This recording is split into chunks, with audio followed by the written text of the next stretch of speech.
How do successful individuals get where they are?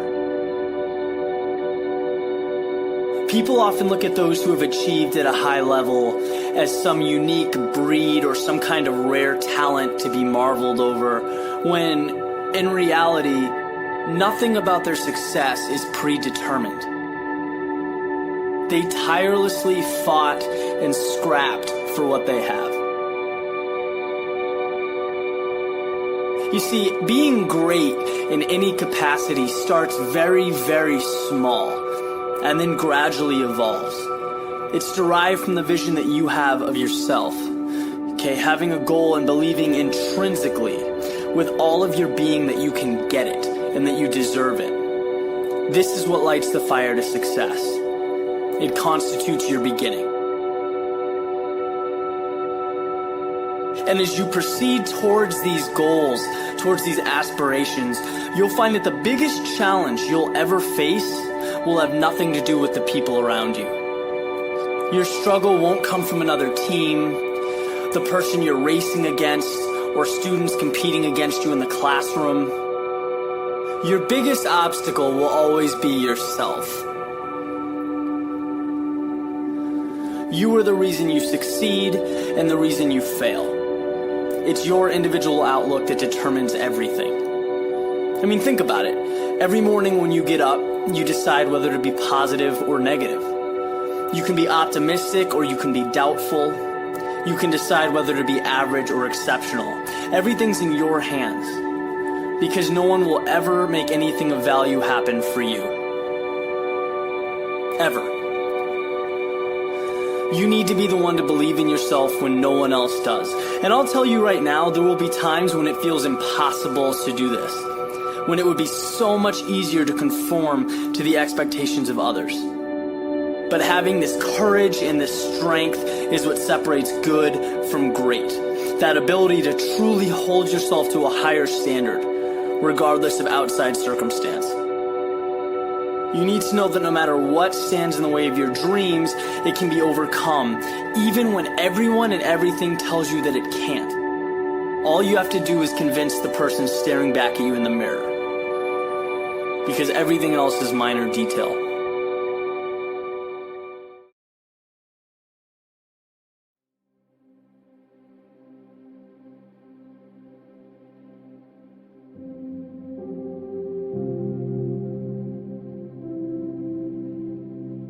At night, the sky becomes visible. The darkness, the muting out of everything else allows the stars to finally shine through, to make their presence known.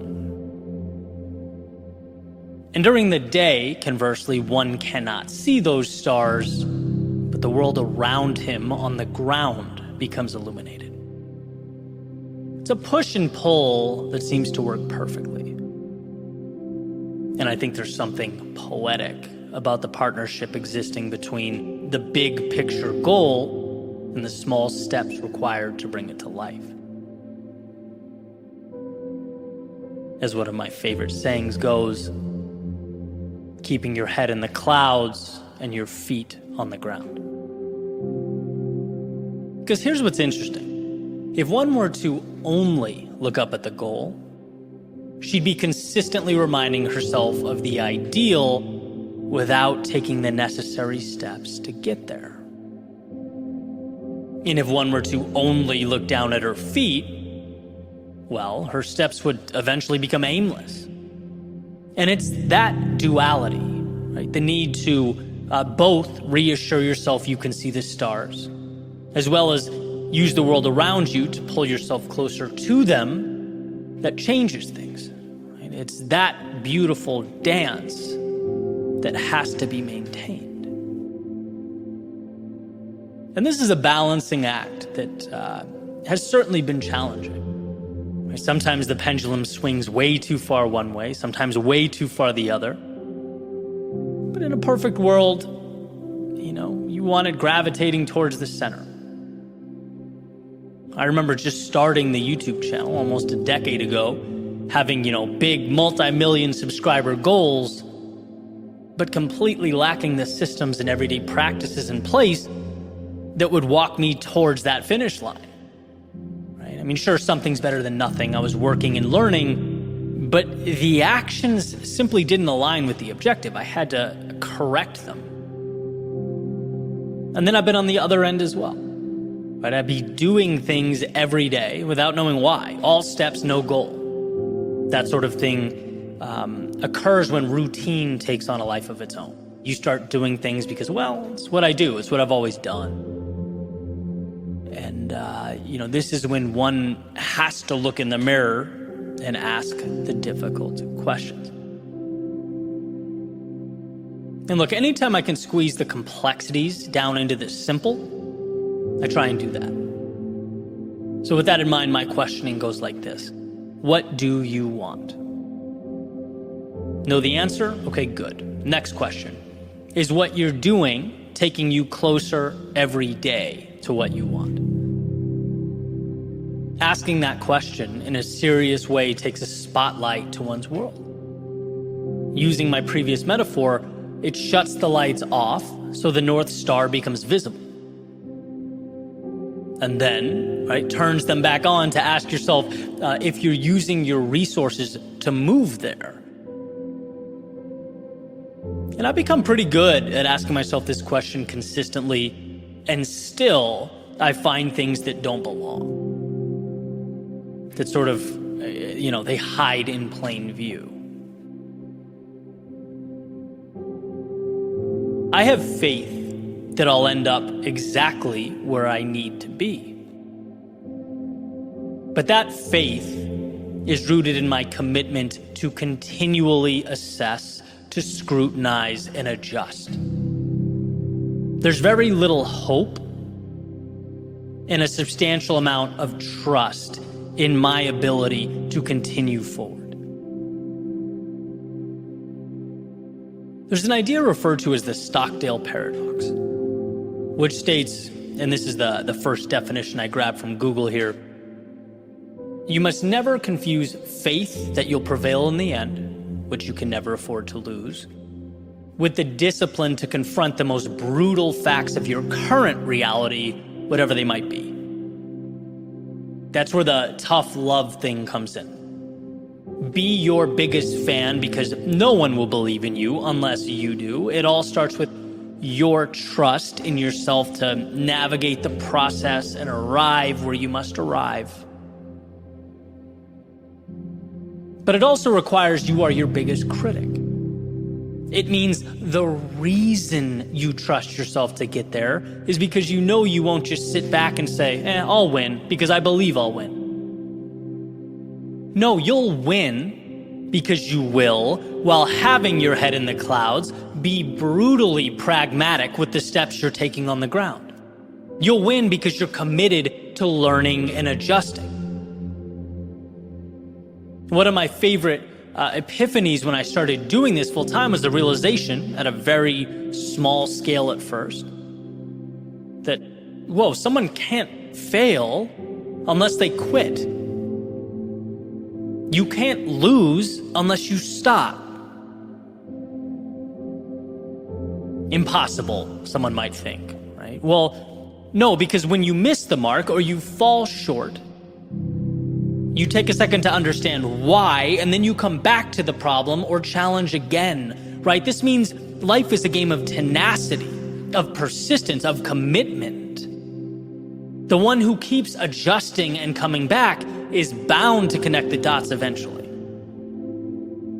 which makes failure the simple decision that, this isn't worth it for me. I don't want to continue adjusting and re-engaging with this. And look, depending on the situation, that may be the move, right? There have been things in my life where after sufficient trial and error, sufficient data, I've said, this doesn't align with who I am or what I want. I'm going to walk away and pivot to something that does, right? But the key is knowing that it is a decision. To not reach a particular goal is a choice to no longer attack it relentlessly. And so when you feel lost or defeated or even frustrated with the process, try that line of questioning. What do I want? And is what I'm doing today bringing me there? This allows you to start taking a sledgehammer to the things that don't belong, refining the process. And yeah, sometimes walking away from the things that are no longer in the scope of who you want to be and where you're going. But the power is in knowing, it's in understanding that your footsteps, the little actions of your day-to-day, they are incredibly powerful. But most of all, when you are methodical with them, when they're pointed in the right direction. So pick your stars carefully and own those steps that take you towards them. Failure is not a sickness you catch. It doesn't fall on your head like a piano in those old cartoons. It's a choice. Meaning, in positive terms, as long as you are committed to learn, reapproach, and repeat, you will find yourself atop the mountain. As long as you're willing to evolve, you will ultimately arrive.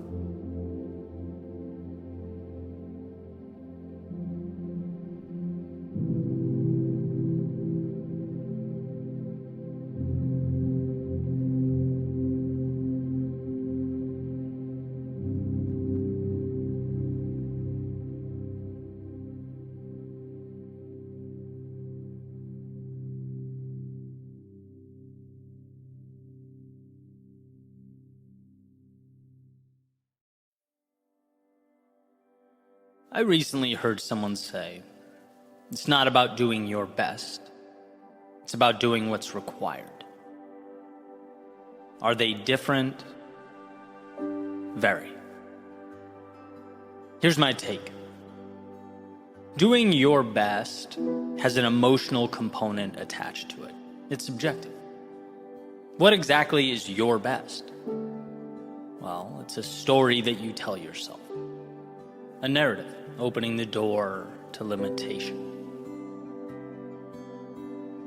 I've always found that when we put our backs against the wall and venture into scenarios where it's essential that we get something done, we somehow always find a way. When we leave no plan B for ourselves, we are required to make plan A work. And so we do. It's a testament to both the resilience and power contained in the human spirit, as well as the reality that we can astound ourselves when we're unwilling to take no for an answer. That it's not the resources that are the problem. It's usually our unwillingness to move forward into the dark, our hesitance to try, explore, test, build, and rebuild. Actions that are surprisingly unrelated to one's best and have everything to do with accepting nothing less than an identified outcome. One of the reasons I fell in love with the sport of running is because it reinforced this notion in my life. It became the template with which I could repeatedly amaze myself. I talk a lot about earning confidence. And oh, how I earned it. Step by step, mile by mile, day by day, in the sun, in the rain, in the desert, in the woods, through city streets, all over the country and the world, I came to understand the relationship between the turbulence of now and the satisfaction of later. It was on those days I'd push beyond my usual level of comfort, when that cloud of pain and agony would hover over me. I couldn't even really point to where my body hurt. It just all seemed to come together into this one giant hell, and to learn that I could not only endure that, but grow in those moments. To see myself rise above any preconceived notion or understanding of best in order to defeat my demons, conquer the day's objective, it changes the way you see yourself in the world. Now, could onlookers be tempted to call these self-created goals arbitrary, even unnecessary? Sure. And I get why they would, but I'd also completely disagree. Those days were a master class in doing what is necessary. Realizing that when you shut your rational brain off and don't give your mind a chance to talk your body out of it, you can see just how powerful you are. You realize that story of your best is nothing more than a house built on sand. Life is not about that story you've told yourself. It's not about your personal records and peak performances, what you think you can do or how far you think you might be able to go. It's about not stopping in the moments when it hurts. Doing what is required, a decision that compounds over time to create what was once impossible. One of my favorite quotes is by Admiral William McRaven, an absolute hero of mine. And funny enough, he says, if you want to change the world, you must be your very best in your darkest moments. And what a beautiful idea, to rise when life presents its periods of turbulence. And sure, it may be a matter of semantics, but in those moments of darkness, I think of your best, not in the traditional sense, not as a personal metric, but as a willingness to do what must be done, a removal of the spotlight from you altogether and instead pointed directly at the road ahead, at the task at hand. When you choose to make the journey not about what you can and cannot do, but instead make it about what must be done, the universe, as Paulo Coelho has so elegantly stated, conspires to make it happen. I think back to my journey, and at so many periods, my best wasn't good enough.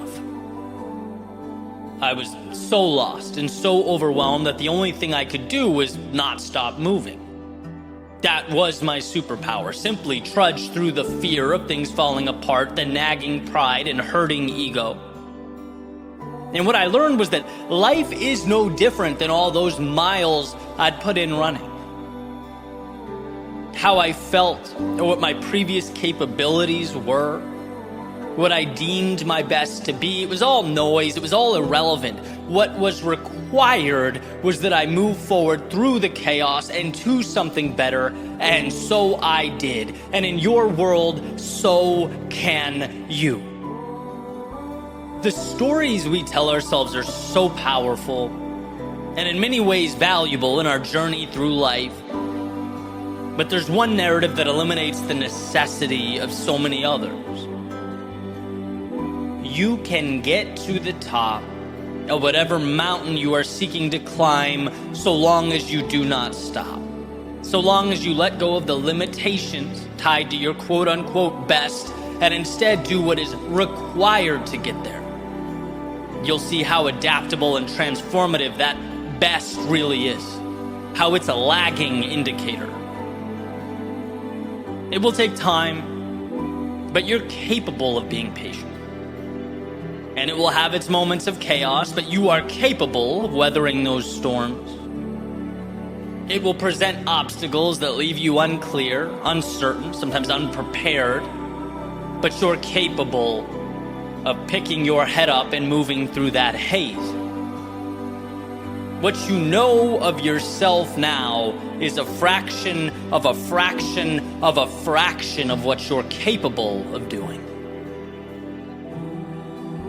And how far that goes will be determined not by putting a stake in the ground and calling it your personal best, but as Emerson has said, by hitching your wagon to a star and pulling yourself towards its light, a little bit at a time.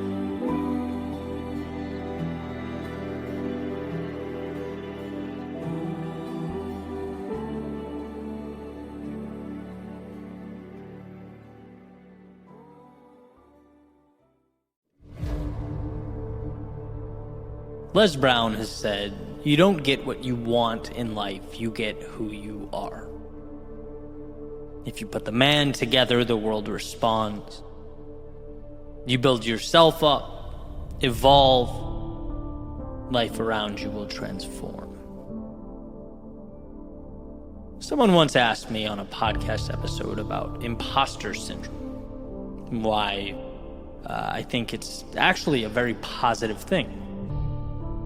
And my thinking is, imposter syndrome is a sign that you're in an arena somewhat foreign to you. You're trying something new, playing the student. Anytime you do that, of course you're going to feel out of place. You have to. You don't grow without putting yourself in an environment in which growth is possible. We have to shake up the old in order to create the new, and it's that process, to Les Brown's point, that makes us who we are. It creates our reality. Jim Rohn has said something similar in that it's not what we have, it's what we become. Having something is one thing, sure. But building yourself up to be someone who can repeatedly go out and get that thing over and over and over again, well, that's something different altogether. Are you willing to be that vulnerable? To start on the ground floor and work your way up? Because here's the deal. There have been many times where I knew I had to be more than I've ever been in order to obtain something I've never had. And if I aim to live life to the fullest, and I do, realizations like this will only continue. Everyone knows it's painful when there's a delta that exists between what you want and what you're currently capable of having or acquiring. That's a tough realization. And what epiphanies like that tend to do is leave you with a few options, right? You can run away or get better. You can surrender and find something lesser, or become worthy of that thing you want. Talk about a difficult conversation with yourself. Acknowledging that you're currently not where you need to be. The ego does not like that. It's uncomfortable. That's why so many people raise the white flag and run. It can be much easier to shake your fist at the world around you than it is to delve into the one within you. Joseph Campbell has said, the hero's journey is inside you. Throw off the veils and open the mystery of yourself. Close your eyes and imagine a world where you aren't scared to go after what you want. To grow along with your dreams, your goals, aspirations, where you walk directly into that space your curiosity is begging you to explore. Where you condition yourself to depersonalize the criticism and failure and instead focus on the becoming. That's not some crazy proposition. You're not being asked to go perform some miracle. It's simply about giving yourself permission to evolve into what you can become, allowing water to nourish the seed that is your soul. When you look around you and feel the very human thought that is, I wish something about this was different, I challenge you to be courageous enough to point in and ask, how can I make it so? How can I level up and become the type of person that has X, that gives Y, that experiences Z? You are capable of filling that gap. Again, not a negotiation with the world, but an agreement with yourself to accept more discomfort in your life in exchange for the upside that comes with it. There's something to the saying, don't wish it were different, wish you were better.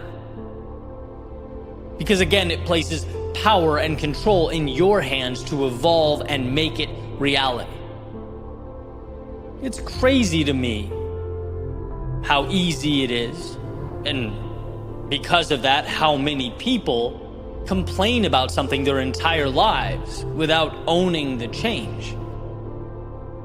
Becoming the person who lives differently, sees differently, feels differently. It's all there. You get in life who you are. and how incredible that who you are never ends. It's limitless. If you're willing to push, to grow and change, it is your ticket to the ride of a lifetime.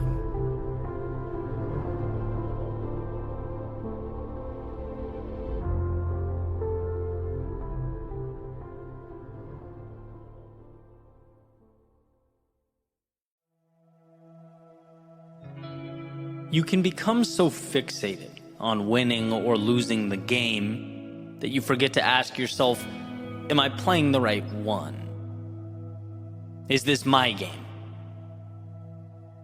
Am I setting myself up to win in an arena of significance to me? Because look, there are infinite games out there. And sometimes we find ourselves caught up in a race we have no business running.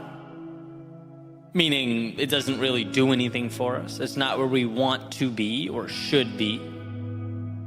There's a saying by someone, and a few social media outlets actually restricted my post for suggesting it was Einstein. So it might not be Mr. Einstein, but whoever said it, thank you, you're awesome. The saying goes, everyone is a genius. But if you judge a fish by its ability to climb a tree, it will live its whole life believing it's stupid. Now, there are a lot of us fish out there attempting to climb trees as we speak, wondering why we're not where we want to be. Perhaps seeing the results or lack thereof as an indication that we're insufficient, inadequate in some way. When hey, that's not the case at all. It's that we haven't taken the time to identify our own personal intersection of what we love and what adds value to the world. We haven't manufactured those fireworks.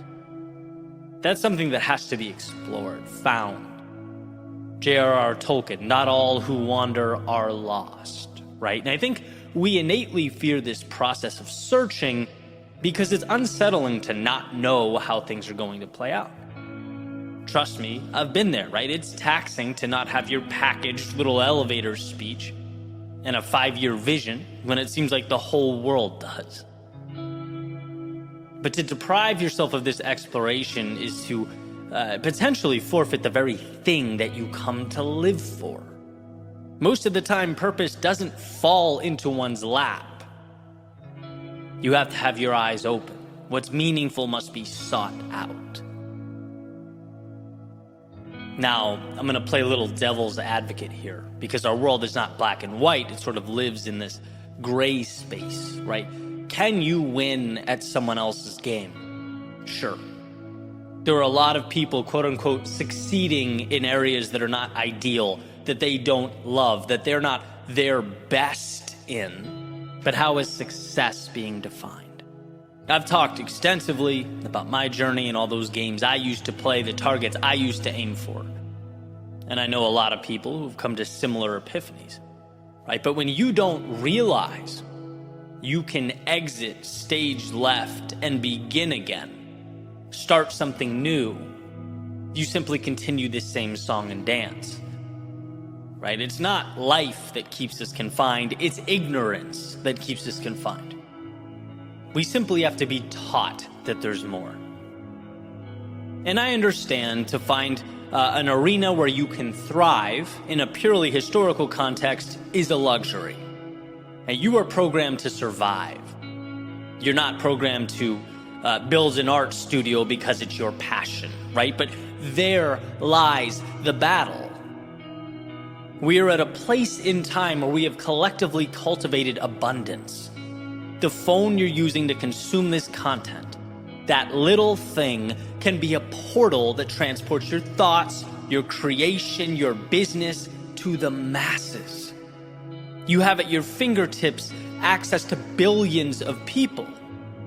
You have reach that humans only 30 years ago, all the way back to the beginning of mankind, could only dream of. The means are there. In so many ways, it's about freeing yourself to pursue the opportunity that exists all around you, because we self-limit. Alan Watts asked the ever-important question, what would you do if money were no object? Now, in a practical world, why ask such a question?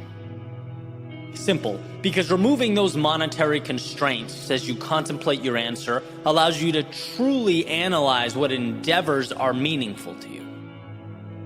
When something is meaningful, you want to do it.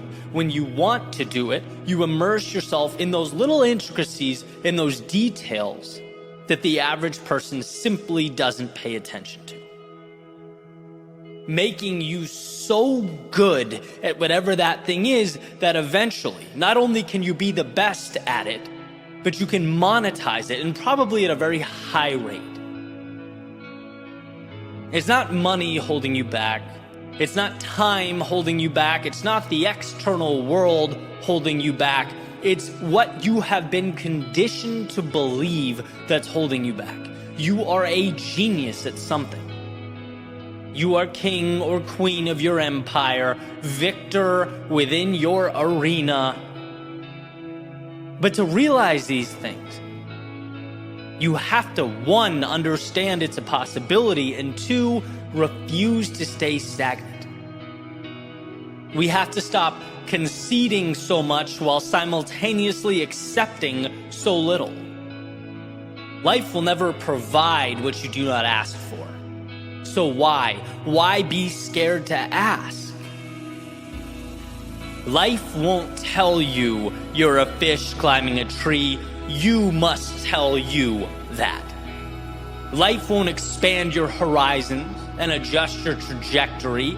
You must initiate that change. To find your genius, you must be willing to leave what's insufficient. To capture what's meaningful, you must be willing to leave what is meaningless. Let's agree to alter the question, do I have genius-level talent? Because you do. And you live in a society that also rewards those who realize it.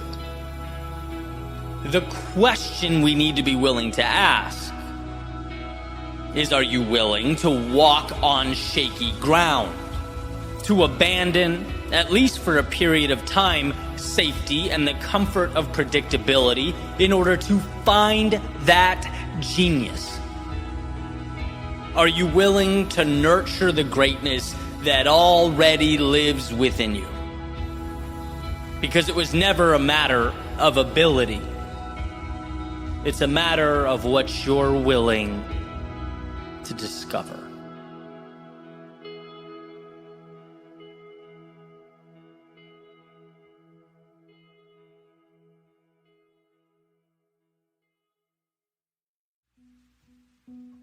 So you've made a decision. Congrats, you're 3% done. Now I'm paraphrasing, but that's an idea from author and entrepreneur Lee Benson. Belief and execution, the duo that will change your life. First, believe. Why? Because nothing happens without belief. Nothing begins without an understanding and a trust that the future contains something of value. That the seeds of discomfort being planted will bear fruit. We simply don't walk through doors if we don't believe something of value exists on the other side. And then there's execution, the doing. Congrats, you gave yourself permission to begin. That was a big step, right? But now you have to deal with life, and life, my friends, is no picnic. It's in the doing that success is either obtained or not. That a new reality is birthed or not. In the book, Your Most Important Number, Lee Benson has said, so you've made a decision, congrats, you're 3% done. Why? Because, well, now comes the implementation, the execution. Now the feet are on the ground and the wheels, the road, and we must transform the thoughts into things. Thinking can be so much more convenient than doing. Execution is trying things. It's recognizing the attempts that didn't work. It's moving forward only to realize wrong path or wrong approach. Or maybe what's required of you is not yet something you're capable of producing, and so you must evolve. It's seeing setbacks as data points. It's understanding that to not know is okay because we collect our answers as we go. It's seeing the journey as an experiment, one in which we seek to understand ourselves and the world. There is so much contained in that 97%. To write your own ending storybook. An infinite number of paths and outcomes, but ultimately only discoverable by you. And I think that's one of the most beautiful things about life. And once you give yourself permission to walk a certain path, once you believe in something greater than the world as it currently exists, you become an artist, painting something that was not there before, using the highs as little benchmarks to remind you why you started to begin with when your landscape becomes gray. It's using the lows as fuel that turns the ordinary into extraordinary, that slingshots the old you to the new you, adding brightness and vibrance to the overall scene. You're encapsulating all of it as you move through that great unknown, as you push further and further into the abyss. You're playing the role of maker, not because you knew how it would all turn out, but because you didn't, and still you executed. Recently in an interview, I heard Alex Hormozi, a now accomplished entrepreneur in his own right, talking about some of his failings, consulting gyms in the fitness industry, the moment when things went south. And he lost it all. Now, for a moment, he thought he had. Money, assets, and perhaps even the pride gone. But came to learn that money and those assets, they are lagging indicators. They aren't the value that's obtained. The value is who you become. The value is learning how to be someone who can obtain those things in the first place. It's emerging from the old restriction and limitation, the old narratives. Because that cannot be taken away. When we execute, we're making ourselves something we otherwise could never have become. And so Alex learned that what he lost was insignificant compared to what he gained. And why is this such a common theme? With industry leaders, folks speaking on their accomplishments, I think the answer is simple, because you don't get there without the doing and the execution. And if to execute means to step forward without having all the answers, after all, we are only human, life will humble us. Excellence must be a game of trial and error. We can't escape those lost everything stories, because choosing the right path every time, well, that only happens when you choose no path at all.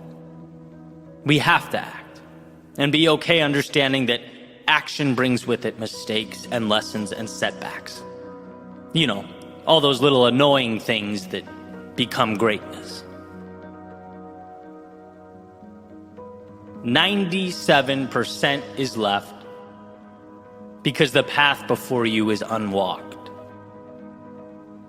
But know that it contains everything. Everything you need. So believe it. Decide. Because nothing starts without that initial 3%. But nothing changes without the subsequent 97%. That's where we are shaped. And when you come face to face with the inevitable adversity, know that life might take the material gains. It might demand a price you deem to be steep. It might collect as a toll assets you've been accumulating along the way. But it can't take what you know or who you've become. And that is why you execute.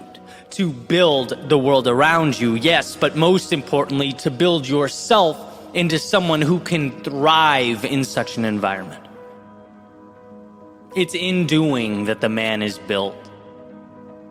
And as was said in Gary Keller's book, The One Thing, build the man and the world falls into place.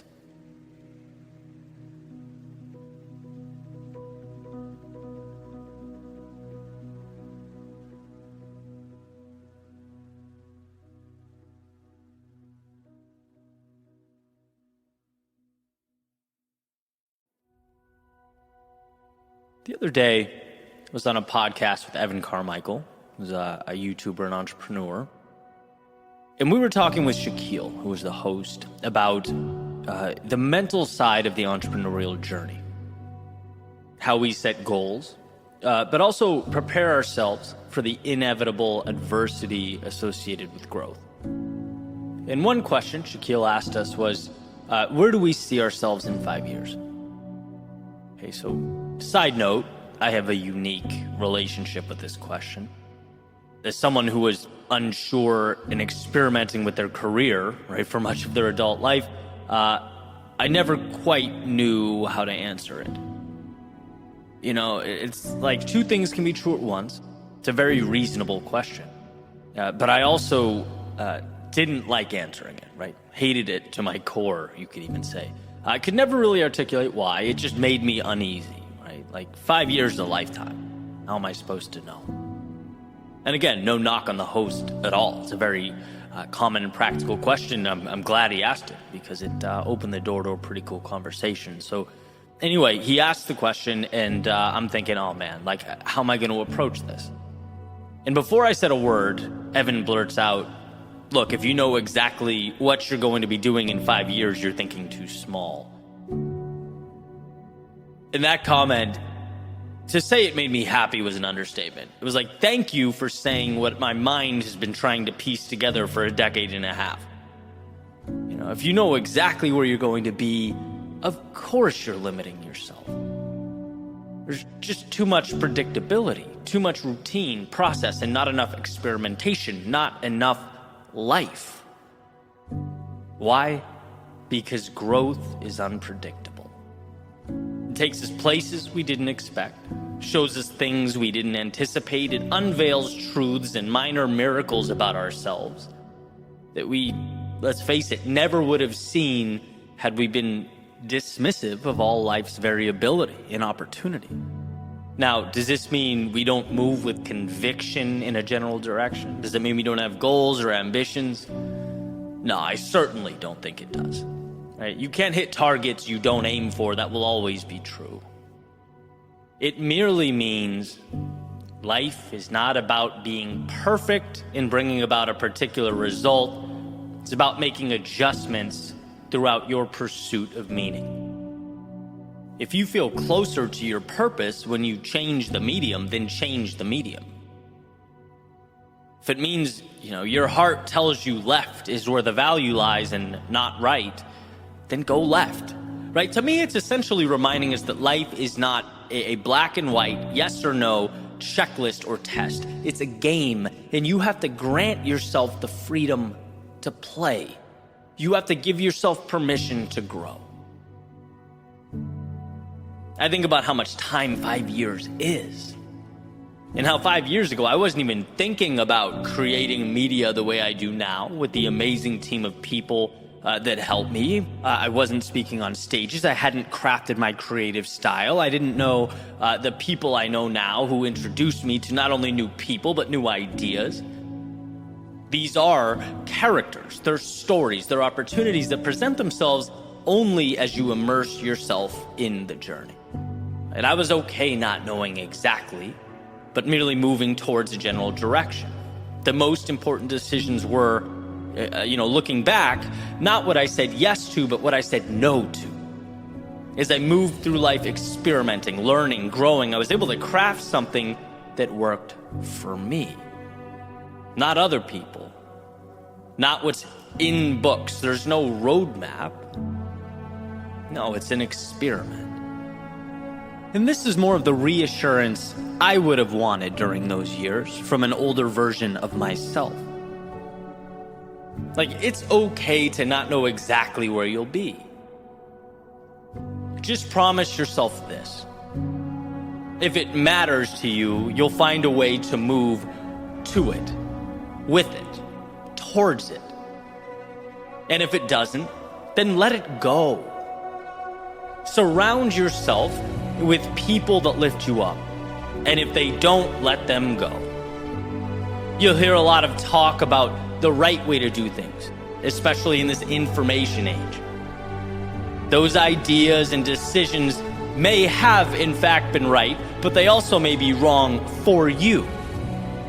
Try, test it out, and if not, let it go. The experiment that is your life is the reward. It's a luxury. It's such a beautiful ride. Don't box yourself in because of some made-up theoretical plan. Don't avoid the path to a new world because I checked my list and this doesn't line up with where I said I'll be February 23rd, 2028. Nah, go live your life. Do your best to exist in that place, the intersection of what you love and what adds value. Let it bend, let it transform, let it teach you things about yourself and the world. There aren't correct ways to live, but I think there certainly are some wrong ways. And that's time spent out of obligation, adhering to a story that means nothing to you. Push. See what life gives back. Your footsteps in the aggregate will reveal truths and tell stories you could never have even dreamed up. It's in going that your book is written. And just a friendly reminder, people don't read books for the last page, the ending. No, they read them for that stuff in the middle, right? The journey. So next time I'm asked what my 5-year plan is, I'll probably say same as my 10, 20, and 30-year plan. I don't know. But I can tell you, I won't lose sight of that North Star, the one that calls my name. But at the same time, I won't be afraid to wander into the night. Dance in the moonlight, even get lost in the shadows from time to time. Growth is directly correlated to one's willingness to push forward into the dark. And into that darkness we shall go.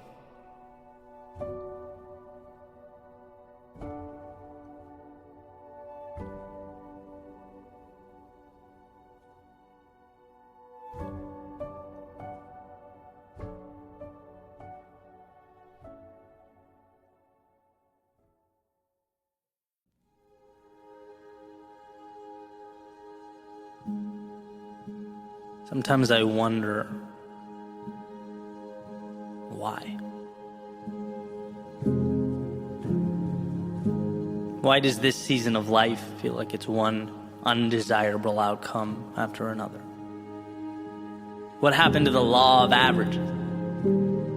When is the win? Where is the light at the end of the tunnel? Why would I continue going in this direction when it feels like that spot on the horizon I've been chasing has eluded me? Why? Why are my results not aligning with my output? It's hard to wake up and do this. It takes all of me to give this much. Sometimes I wonder, where is the delayed gratification everyone speaks of? Where's the fruit of my labor, the arm on my shoulder that says this is why it was all worth it?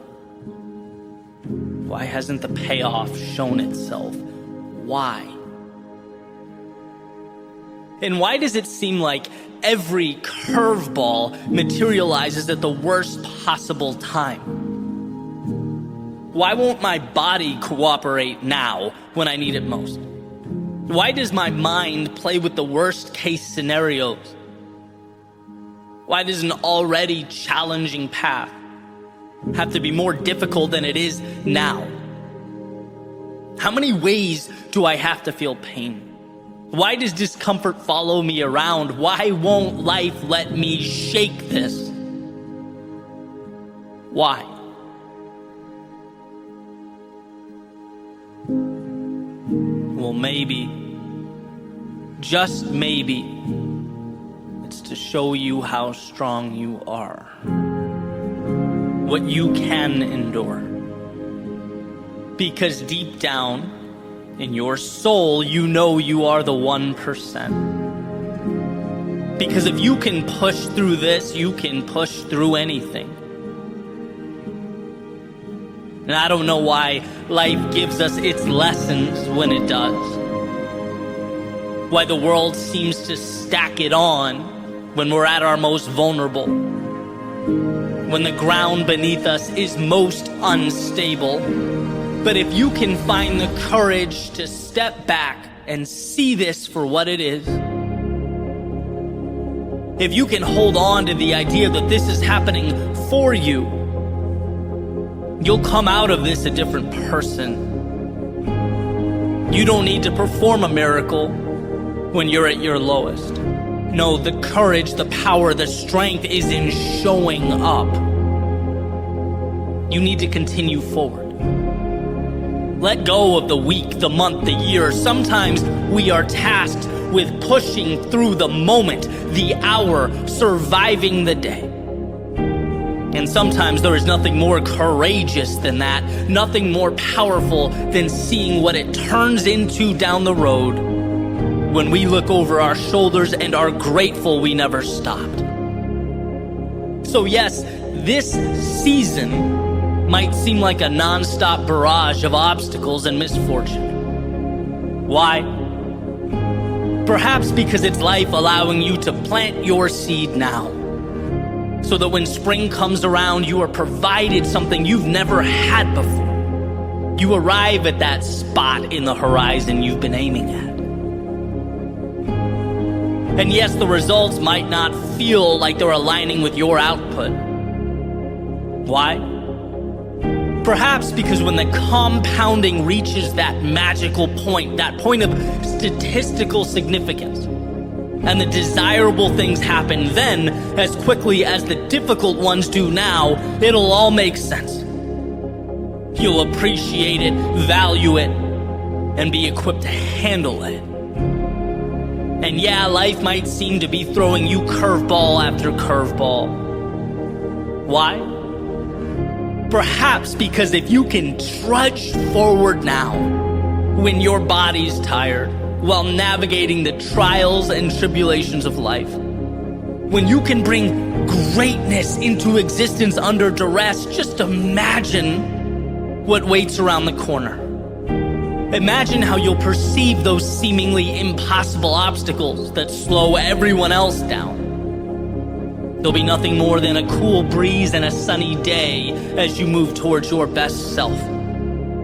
Look, it's hard to understand when we are in it. It's hard to make sense of the dark and the chaos and the hurt, but find a way to remember, no matter how hard it seems, that this life is happening for you and not to you. This is the seed in the palm of your hand that will mean something that matters. So hold on. Hold on to see that seed begin to rise from the ground. Hold on to feel the warmth of the sun. Hold on through the storms of life. They will be why, when you look back years from now, you'll have gotten from life that which was once merely a dream.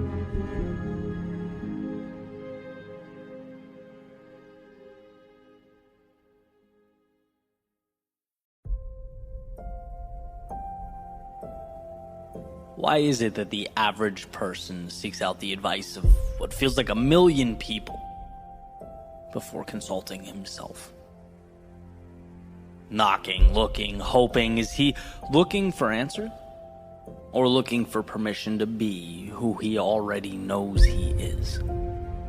Is he looking for insight or just validation that his reflection is in fact okay? See, I think we all deep down know who we are, know what drives us. And even if we don't know exactly what the destination looks like, our hearts know the direction best suited to begin the pursuit. So how is it so easy to forget? Why do we get our antennas crossed? See, when life becomes about meeting requirements and fulfilling obligations, checking off boxes and checking in on time, we forget the basics. We forget to live for ourselves. As if our job is to play a part, not direct the movie. And playing a part is living up to expectations. Directing the movie, well, that's creating your own expectations. This world, your world, it belongs to you. It's a world with both unimaginable happiness, bliss, moments of ecstasy, and the occasional suffering, chaos that we have to navigate through. But I think all of it comes down to whether you trust yourself to live it for yourself. To remove the shackles, take the training wheels off, stop asking permission, and do what you've always known was the right thing. That part never changed. It just had to wait amidst all your looking for external direction, for you to pause and find the internal courage.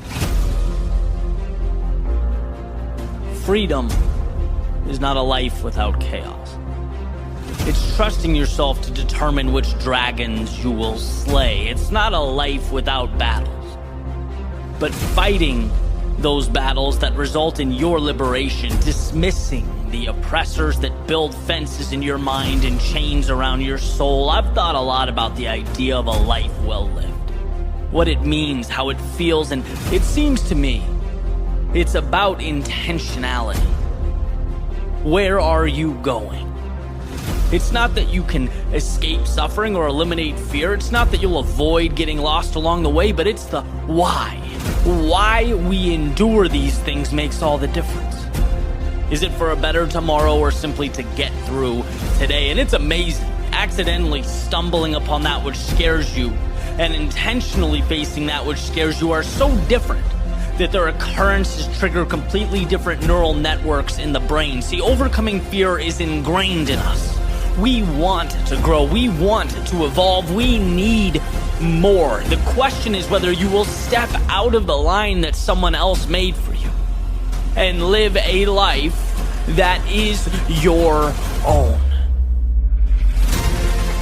And if it's crazy, great. Let it be crazy. If it's unique, perfect. Stand out. And if it scares you, my God, if it scares you, don't turn back. Don't you dare turn back. Give yourself the most important permission one can give, the permission to follow your intuition and your curiosity into tomorrow. Let the stakes be higher, but the rewards be meaningful. Let the chaos be your own to tame and to master. Every twist, every turn becomes not only a part of you, but a chapter in the story of your becoming. And as the seed you've held in your hand for so long finally meets the earth and grows so high that it connects you to the heavens, remember that this is your life. It's your obligation to live it fully.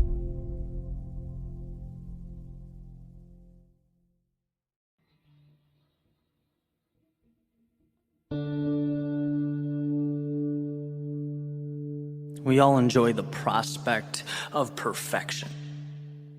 And everyone has an ideal outcome. We all make plans. But very rarely do they unfold as they were drawn up. Why? Well, because life is predictably unpredictable. It's mysterious. Yet for some reason, we march on toward the acquisition of a flawless existence. Scared of anything but an undamaged, untarnished, immaculate reflection staring back at us in the mirror. But in the real world, our happiness, contentment, growth, progress, they're not a product of perfection. They're built from the imperfections that we collect along the way. The trials, the tribulations. When you piece all that together like little puzzle pieces, they depict the beauty. They show the image that's always been so highly coveted. In other words, the process of rebuilding creates something more valuable than the same pieces before they were broken down, when they were untouched. In Japanese philosophy, there's a concept known as kintsugi, which is the art of repairing broken pottery with a golden lacquer. It's the idea that we don't want to hide the damage, but we want to rebuild it into something more meaningful, more valuable. Embrace the imperfect, own and cherish it. There's an old story about a tea master known as Rikyu. And he was attending a Japanese tea ceremony with one of his followers, and the follower tries to impress Rikyu by buying this fancy clay jar and making it visible during the meeting. But Rikyu never, once acknowledges it. The praise never comes. So the student, obviously upset by the lack of recognition, he pushes the jar off the counter. It falls to the floor. It breaks into a bunch of pieces. And another student ultimately repairs it using kintsugi. Right? Puts the pieces back together with a gold lacquer. And next time Rikyu attends the tea ceremony as a guest of honor, he sees the jar rebuilt and says, now it's beautiful. Now it has character. He acknowledges its value. And this story reminds us about the myth of perfection. Right? Life's not about dodging and avoiding the difficulty. It's about facing it head on. Because when we come out on the other side, we transform into something that was previously unobtainable and rise to a world beyond imagination. See, we change not by running around life's obstacles, but by running directly through them. Like a muscle being repeatedly broken down and built back up, the pain, the exhausted energy is the vehicle. The micro creates the macro. The difficult becomes the exceptional. We need the very things we're inclined to avoid. Our shortcomings, they not only precede and establish our greatness, they are our greatness. Being broken is not a tragedy, it is a step along the way. It's the beginning of something new, a launching pad, a chance to be better than you have ever been. Because look, here's the reality. If your status quo has never been shaken at its foundation, if you've never stopped and questioned the way things are, reality as it is, if you don't take risks, there will be no fragments to take and rebuild. You won't have the tools or capacity to change the world around you. And that is the thing of note. Beauty is not fearing the rebuild, it is the rebuild. It's not feeling sorry or hopeless, but hopeful. Seeing your situation for what it is, an opportunity. It is what you need, a blank canvas, your chance to make art while redrawing creative boundaries. If perfect is the goal, why take the step? Why take the chance? Why risk messing things up? It's never been about perfect. It's about picking up the pieces and rising again.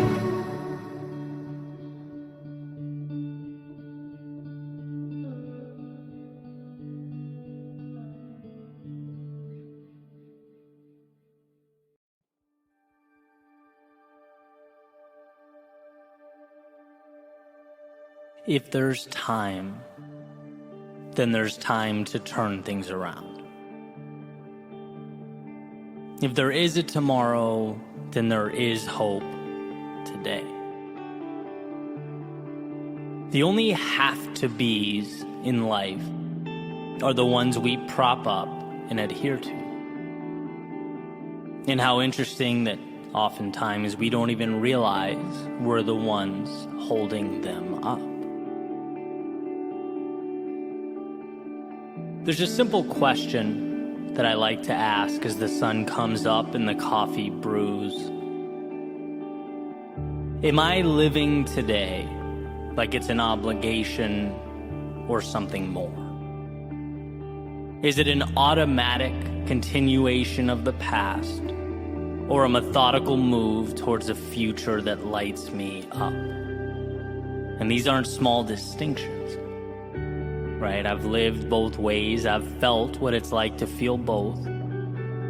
I remember going to work and joking around that a flat tire would be a real treat. That's not accountability. That's not control. That's essentially living life as a jellyfish floating along with the tide. And while the lack of required output, innovation, and planning may have felt like a win in the moment, or a burden lifted off my shoulders at the time, it deprived me of that which resides in the soul of every human being alive. Purpose. Personal agency. See, you can only go so far, so long being the spectator of your own journey. You can only go so long looking out the window before you wonder just what it'd be like to be behind the wheel. When we put our actions up against the question, why? It astounds me how many things are done because it's what we've always done. We act like we're expected to act, think like we're expected to think, see who we're expected to see, but expected by whom? Some of my greatest breakthroughs in life emerged after being asked why by people I look up to or respect. Why have you accepted that? That's your income? Okay, great, but why? That's how you spend your day? I see. How come? And when one is tasked with looking at their own life through a magnifying glass, some hidden truths always emerge. It shines a spotlight in the corner of the room, illuminating those shadows where one can, if they look hard enough, make out the wolf in sheep's clothing. That is the phrase, because that's how I've always done it. We get in life what we accept. We are what we allow ourselves to be, and if we don't ask ourselves which mountain is worth climbing, which ocean is worth crossing, we simply float with the tides. We're at the mercy of the winds. We forfeit the mastery over our own lives that awaits if we're willing to take that wheel and navigate. So here are a few things to take with you. First is you are bound by nothing. The parameters you exist between are of your making. You can get in that car and drive. You can walk away and begin something new.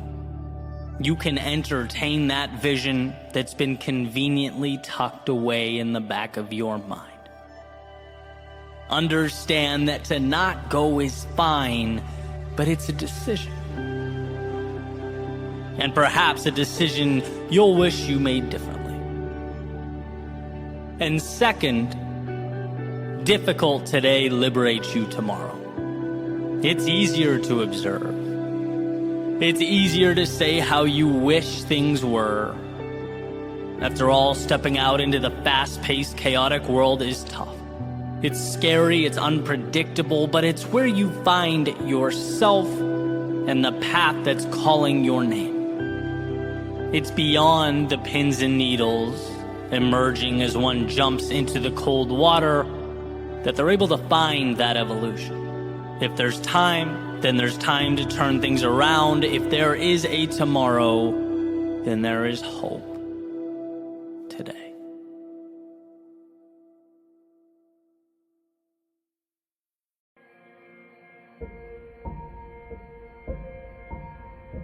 Sometime last winter, I got an email from someone asking if I'd help them with a keynote speech they were delivering. I'd never met this person before. His name was Rod, seemed like an awesome dude. Said absolutely. So we arranged a date. He flew into South Florida and we met to chat about the project. Now, a lot of time has passed, since then, and the reason I'm bringing it up now is really twofold. The first, and probably the most important, is that I walked out of that meeting a different person than when I walked in. And I want to share my lesson learned because I know there are people out there that will help in a similar situation, maybe without even knowing it. The second is, it's a perfect example of those emergent properties that seem to evolve out of life after days, months, years of compounded hard work that I talked about in last week's video. So back to the story, we're sitting there and he's telling me a little bit about himself. He started multiple multi-million-dollar companies, produced major motion pictures. Incredible dude, done incredible stuff. He sort of makes his way to this speech, which is why he was there. Talks a little bit about his vision, what he's written, where he could use my help. And, eventually asks Eddie, what's it going to cost me? And I didn't care, right? I just wanted to learn from the guy. I mean, he's done some amazing stuff. In just being around interesting, motivated people, the more friends you have like that inspire you to push the bar, the better. And I remember I just sort of threw out a number, a low number, and he looked at me and I'll never forget it. He goes, Eddie, come on, man, be a fucking salesman. And he pulled out a check, wrote it for like 5 times more than I usually charge for something like that, and goes, from now on, you're never worth less than this number. And I drove away a completely different person than when I pulled in. I mean, Rod essentially shined a spotlight on the fact that I was capping myself, that I was creating walls around my potential, but not just economically, in a lot of different areas of life. It reminded me that we set our own value, we decide our worth, and it's very easy to undersell ourselves. The value you depict, the value you portray, well, that becomes your reality. Right? And I've been sort of in the weeds, in the micro level. I've always felt like I could take on X, Y, Z, like throw it at me. I'll figure it out. I'll make it happen. But how easy do we forget, looking in the mirror, that we have to define the person looking back. We have to believe ourselves to be better, more, bigger. That's not a subconscious thing. You have to make time for that. I'm not just a writer, producer, filmmaker. No, I'm one of the best writer, producers, filmmakers. That is how you have to look at the world. Things aren't bigger because we don't up the ante. We're not richer, bigger, faster, more accomplished because we still see ourselves a certain way. And guess what? That doesn't change until your perspective does. And I wanted to share that because that doesn't happen every day, right? People don't just come along, tap you on the shoulder and say, hey, you're worth more than you're acting like you are. I'm incredibly fortunate to have that experience, and maybe you're at that point where you need that little reminder. How are you defining your worth? How do you see yourself? Because once you begin to look at yourself as one of the best, the world conforms, and it's a pretty amazing thing. You start doing better work, you radiate confidence, you realize that there's a stupid amount of money out there, and the reason you don't have more of it is because of yourself and your perspective. You grow faster, you surround yourself with more people like you, and all of that comes from believing it. So ask yourself that question: in what areas of your life are you capping yourself off? Now, the second piece is around putting yourself in a situation where these little realizations emerge. In the book, Ego is the Enemy, Ryan Holiday says, confidence is earned. Day in and day out, moving forward even when things suck, moving through the lows. And as time progresses, this plays hand in hand with that self-confidence that I was just talking about. Because suddenly you have the experience, you have the talent, you have the track record to back it up. And as time compounds, you're left with incredible results. Right? In last week's video, I talked about human consciousness. It's an emergent property. There's no part of the brain that specifically controls human consciousness, or at least is undiscovered at this point. All we know is that when all those pieces up there come together, consciousness somehow emerges. It's an incredible thing, provides opportunity, changes the way we see the world, sets us apart from every other living organism. Can't break it down, but it exists. And I believe that life is very similar.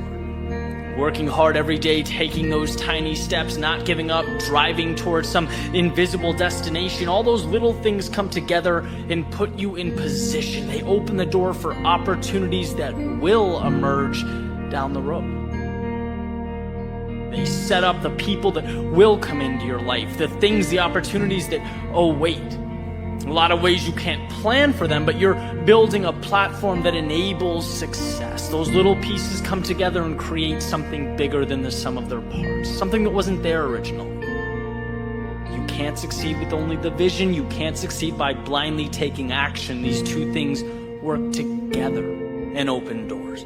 So believe that you're great, that you're worthy of nothing but the best. Have the framework, have the plan, and then go out every day and build it. Rain or shine, little by little, build it. And you'll be amazed at the amount of power and control you have over your own destiny. Vision and execution are a beautiful combination and will take you to some amazing places.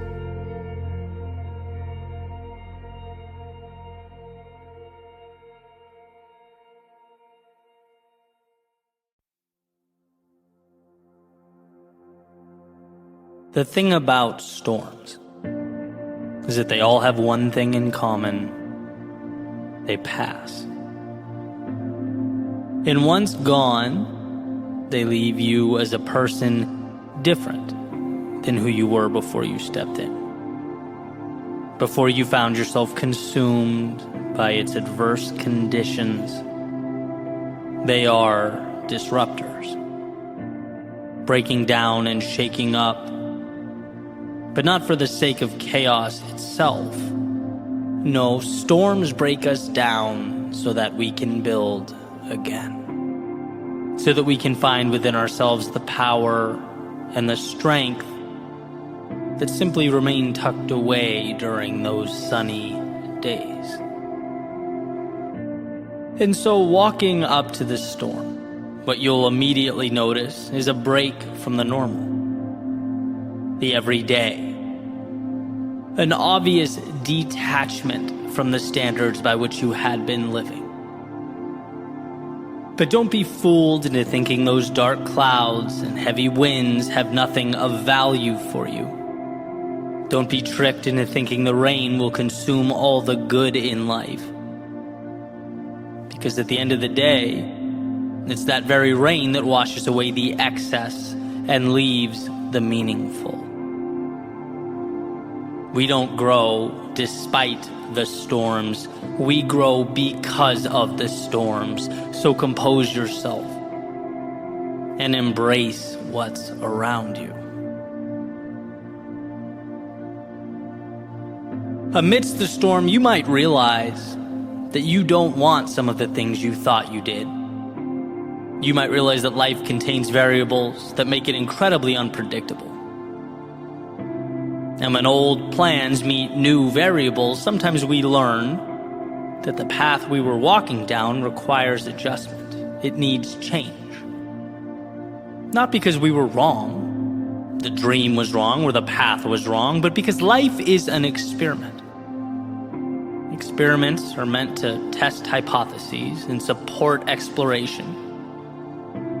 Without the storm, sure, everything seemed fine. Everything was flawless, but in the thick of it, when the variables the multiplicity of factors present themselves, it often paints a picture for us that we previously weren't able to see.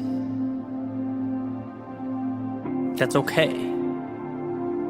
Ideal, even. It's life. So when amidst the storm and presented this new information, this new portrait, pivot. Grow with your understanding and newly acquired knowledge. There's no point in remaining tied to the ideas, the people, and the places that once served you, but have since run their course. Right? Growth is perspective and awareness, and as the storm shakes your foundation, it also hands you a clarity that those blue skies simply could not. So adjust, adapt, and move further into the person you are destined to become. You can't learn that on a sunny day. No, that's what storms are for. And amidst the storm, you might find yourself scared, nervous, unsure. You might even look back and wonder what life would have been like had you not stepped in. Perhaps you're angry with yourself for not navigating around the inclement weather. Maybe you'll find yourself asking, how did I let myself end up in such a situation when there were visual indicators and weather forecasts? People warned me about moments like this, yet here I am.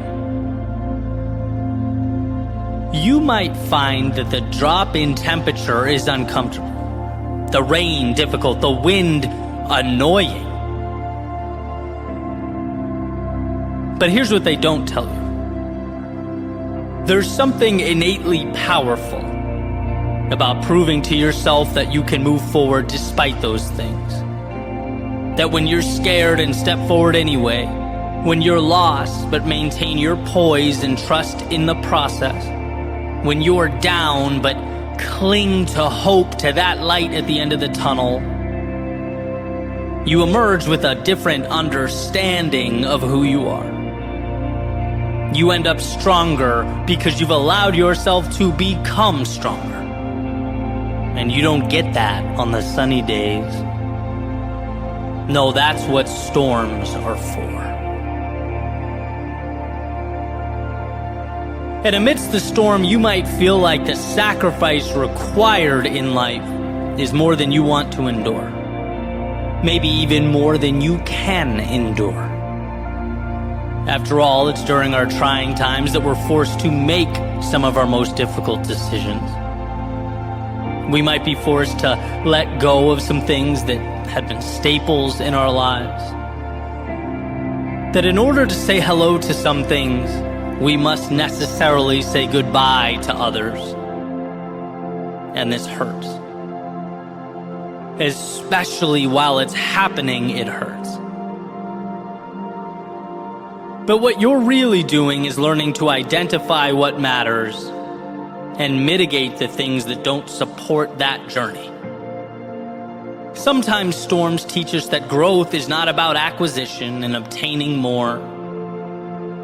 And they show us instead that we've been carrying too much. That we become accustomed to surrounding ourselves with things that no longer elevate or inspire or push us. And the best way to evolve is to move forward with less. So when you see parts of yourself fade away or dissolve, hold your head up. Because when you get to the other side, you just might see that cutting away those things was more liberating than anything you could find or pick up along the way. And we're not taught this lesson on those sunny days. No, that's what storms are for.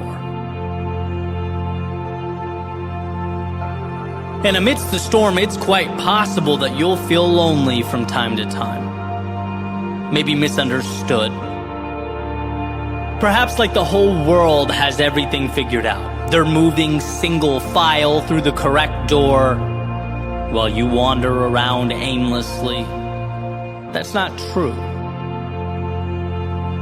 No one has all the answers, and everyone has their storms. The question has always been, as far as I'm concerned, what will you make of yours? Because we're always presented with the decision to let our adversity define us or to find something of value in it. The opportunity hidden in plain view. You're never alone in your pain or your distress. Those things are an inevitability tied to the miracle that is life. But what you are is powerful. Powerful enough to learn in your solitude and bring that understanding back out to the world. Powerful enough to let the lessons guide you to something beautiful. Powerful enough to find the meaning underneath the turbulence. We often confuse our times of greatest transformation with setbacks. We often forget that the darkness cannot withstand a single flicker of light, and we can be that light when we trust ourselves. It's a lesson that can't be taught on sunny days. No, that's what storms are for. And that storm, that very thing you want with all your heart to avoid, it's not antithetical to your happiness or your prosperity. No, ultimately, it's how you create those things. The trials and tribulations help us look at life from different angles. They remind us what we are capable of. Show us we can do so much more than we thought, that we have in many cases been accepting a reality that is not our own, that is just the beginning. And so whether you were on the outside looking in, or at this very moment in the heart of chaos, remember, this is making you who you need to be. And sure, it never feels good in the moment. It's never exciting when it's happening. But there will be a point when you look around and see a world unlike the one you stepped away from. One in which you are stronger, bolder, wiser. One in which you have greater clarity and understanding, a better sense of who should be with you and where you are going. It's not despite, but because of the storm that you'll rise from the ashes and from the quote-unquote misfortune to find yourself and your way.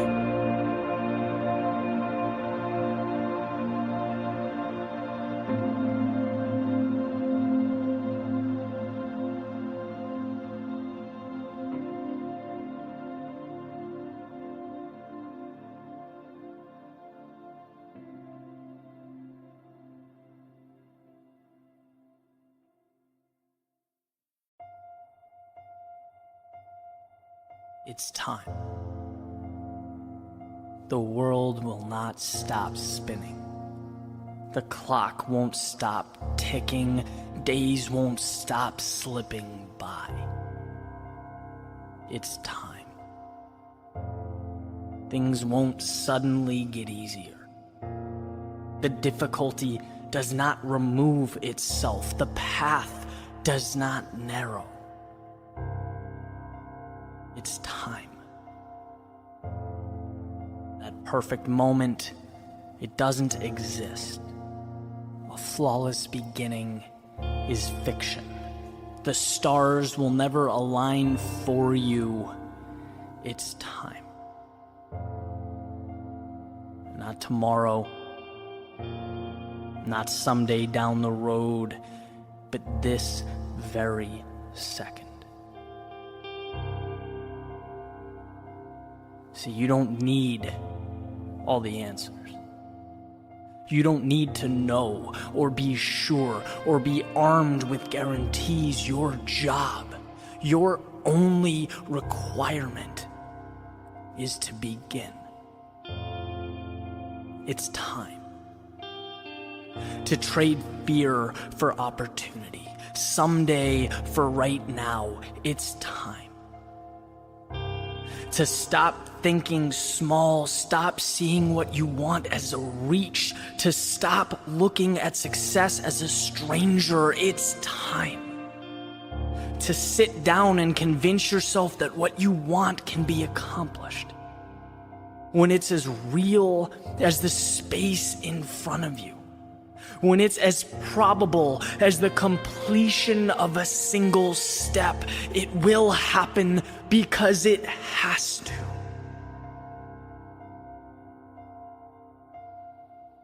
It's time.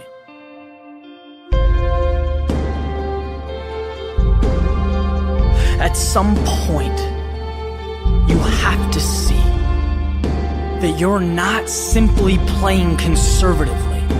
You're not being a perfectionist. It's not about being okay with where you are. No, if we're going to get anywhere, let's be truthful. Let's call it what it is. These things, these ideas, these excuses are a derivative of fear. The problem with possibility is that it's incredibly hard to quantify. Technically, if you've never had it, you've never lost it. And that is how we rationalize staying where we are. That's why we compartmentalize the things we want most as dreams. But for a second, let's be bigger. Let's start from the premise that what life can provide or become is limitless. It is truly infinite. And when you sit on an idea or you refuse to begin, you are in fact losing. Every single thing around you, everything. At one point, it began. At one point, someone summoned the courage to reach out and take what's in front of them. Maybe you do the same. Maybe you take that step. Maybe the first few times go terribly wrong. Maybe it's terrifying. Maybe you find out who has your back, who your real friends are, and maybe those truths scare you. But guess what? Guess what those steps turn into? Confidence, amplified purpose, and most importantly, more steps. You get to see right in front of you as your demons diminish, evaporate. The higher you climb, the better the view, the longer the road, the greater the experience. I would rather fall 1,000 times and continuously get back up stronger than be someone who looks at the world through a window like it's some fairy tale. Because at the end of the day, sure, they have no scratches, scrapes, or bruises, but I have no limits, and I'd make that trade any day. It is time to stop separating what you want from what you have and take that step forward. It's time to go get it. No one is stopping you. Nothing is stopping you. And in fact, if you choose to be, you are unstoppable. So take a look in the mirror, lace up your shoes, open the door, and begin. It's time.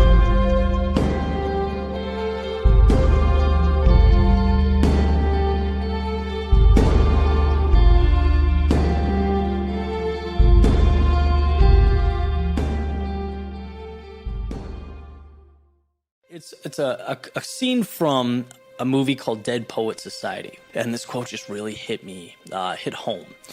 And to kind of explain this scene, basically Robin Williams is a teacher. He's teaching poetry, and I think it's a boarding school.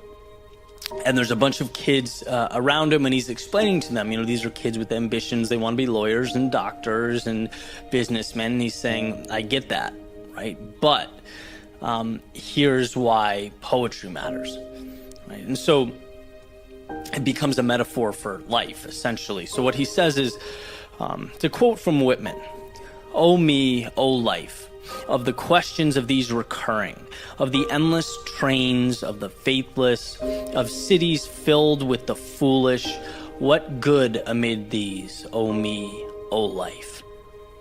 And the answer is that you're here, that life exists, an identity, that the powerful play goes on, and you may contribute a verse.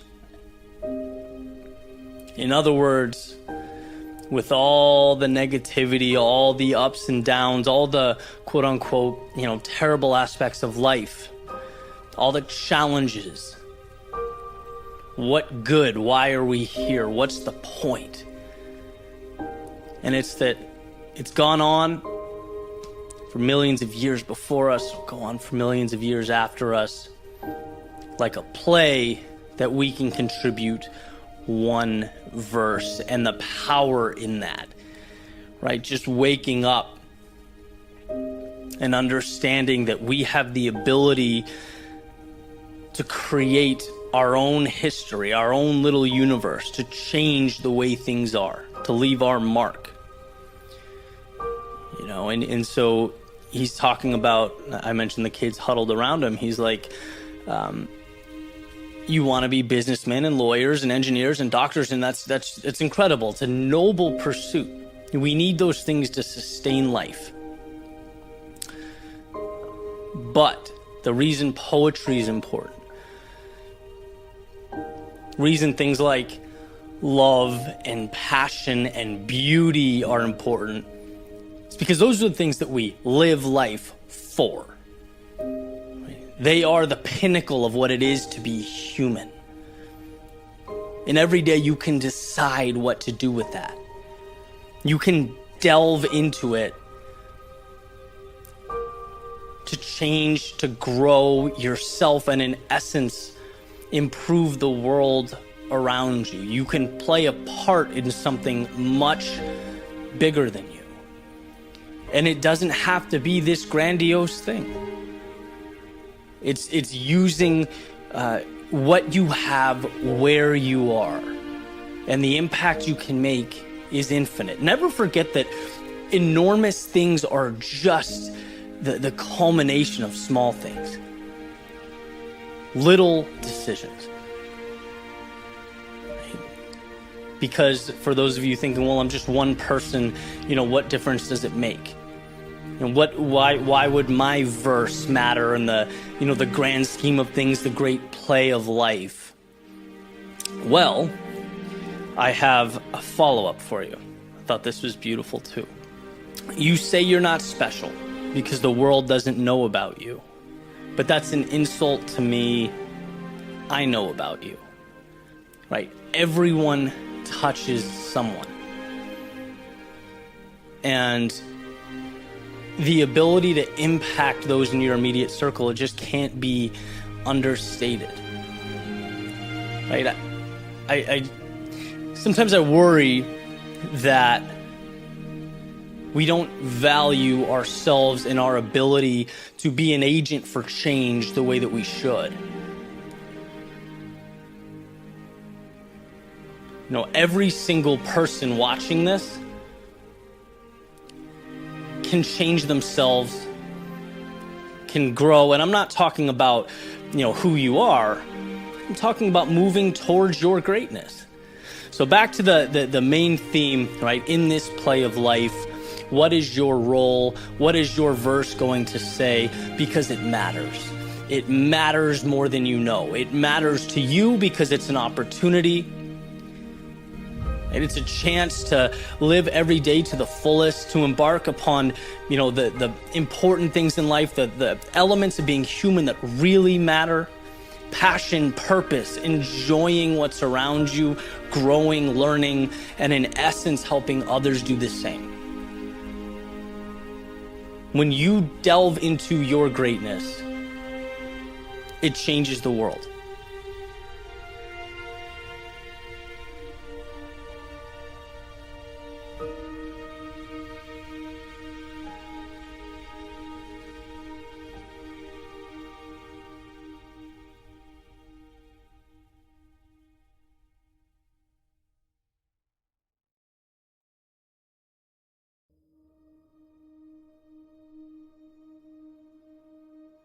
Lead yourself first. Before we can influence, before we can ever persuade or change anything externally, we have to first lead ourselves. And that means delivering on the promises we make to ourselves. It means showing up when we tell ourselves we're going to show up. It means putting ourselves in an environment conducive to growth. There's an old metaphor from Wayne Dyer about an orange, where he essentially says that it doesn't matter what you do to an orange. It doesn't matter how hard you squeeze it, or how many you have, or how you manipulate it. Grapefruit juice will never come out of an orange. Right? Only orange juice can be emitted, and similarly, we can never give or contribute what we do not have inside ourselves. We can't expect our lives to look like anything other than a culmination of the tiny actions, steps, and decisions we make on a daily basis. The external world is a product of the internal world. And the internal world is not realized until we learn to rule over ourselves and our lives with conviction. You can break this down in many different ways. Right? Jocko Willink says discipline equals freedom. John Maxwell talks about a leadership lid, where success levels can never exceed leadership capability. And sure, it applies to teams, but it also applies to self-leadership. Are you searching for and committing to the little hinges in your life that, as W. Clement Stone says, swing big doors, that make the difference? Are you taking responsibility for your shortcomings like leaders do? Are you learning to trust yourself? Are you seeing past the trap of perfection and committing to progress? Are you taking the little things seriously? Because at the end of the day, all things are comprised of little things and only little things. The bottom line is that we master nothing until we master ourselves. Trust ourselves. The bottom line is that we win when we lead ourselves. Hold ourselves accountable for the little things that matter, even when it hurts or we're tired. Even though no one's going to come up and reprimand us for falling short. Right? There are often no visible consequences when we let ourselves down. So let's manufacture that urgency. If you promised yourself you'd get up when that alarm clock goes off, it becomes no longer optional. If you promised yourself you'd go down the road that scares you, it becomes no longer one road of many, it is now the only road. Even though it may be scary or intimidating, it's the darkness that must be confronted. You are more powerful than you know, you are more capable than you understand, but you must lead yourself to your potential. Those little things matter.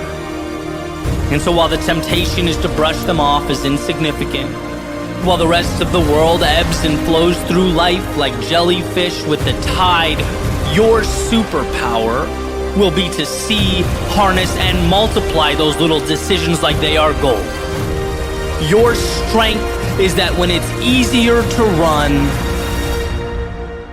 you'll be the one that instead stands up and leads yourself to greatness.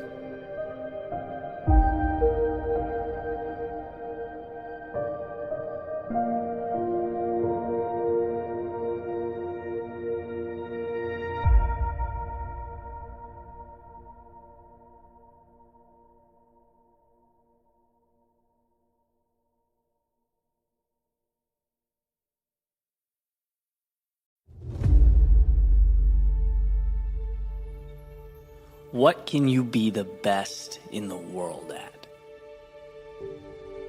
Life is a complex place.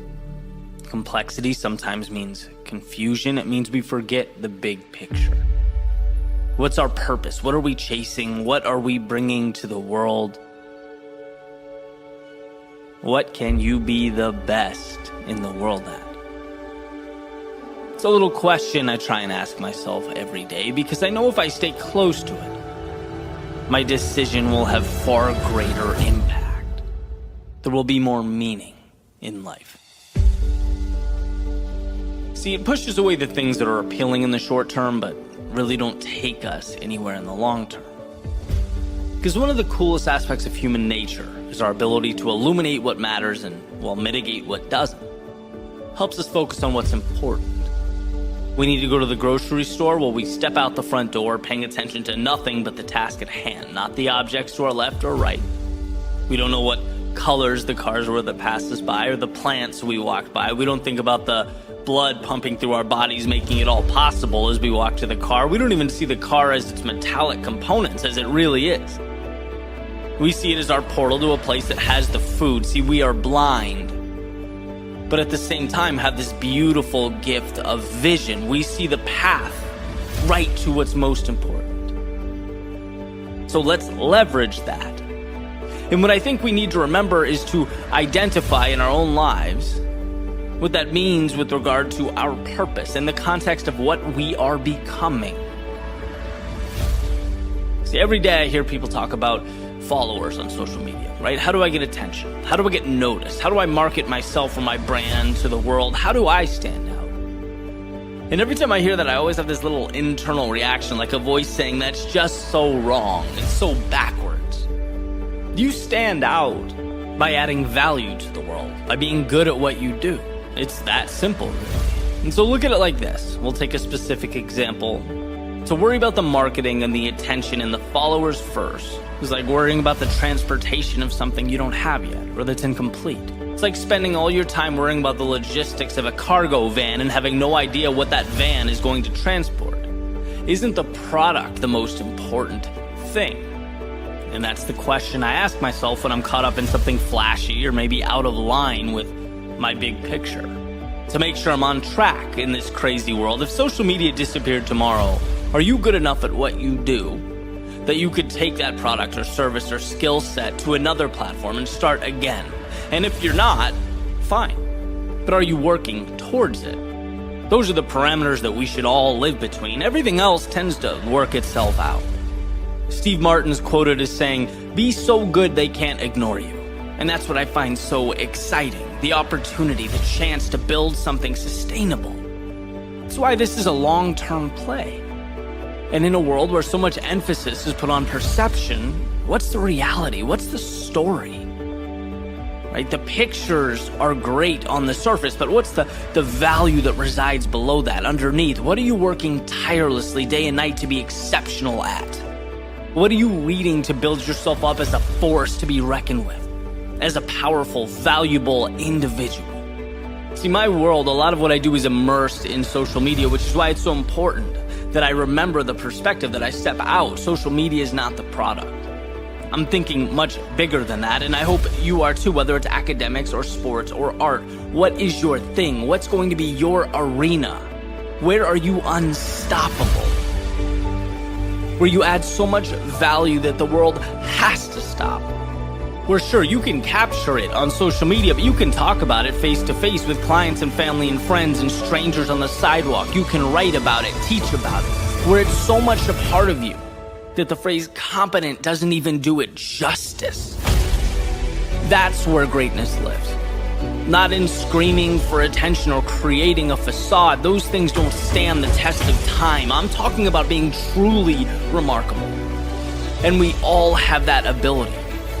We're all capable of mastery in some area, moving towards something that matters. We just have to make the choice to own it, to see the world and all its opportunity for what it is, to begin. And what better a time than now?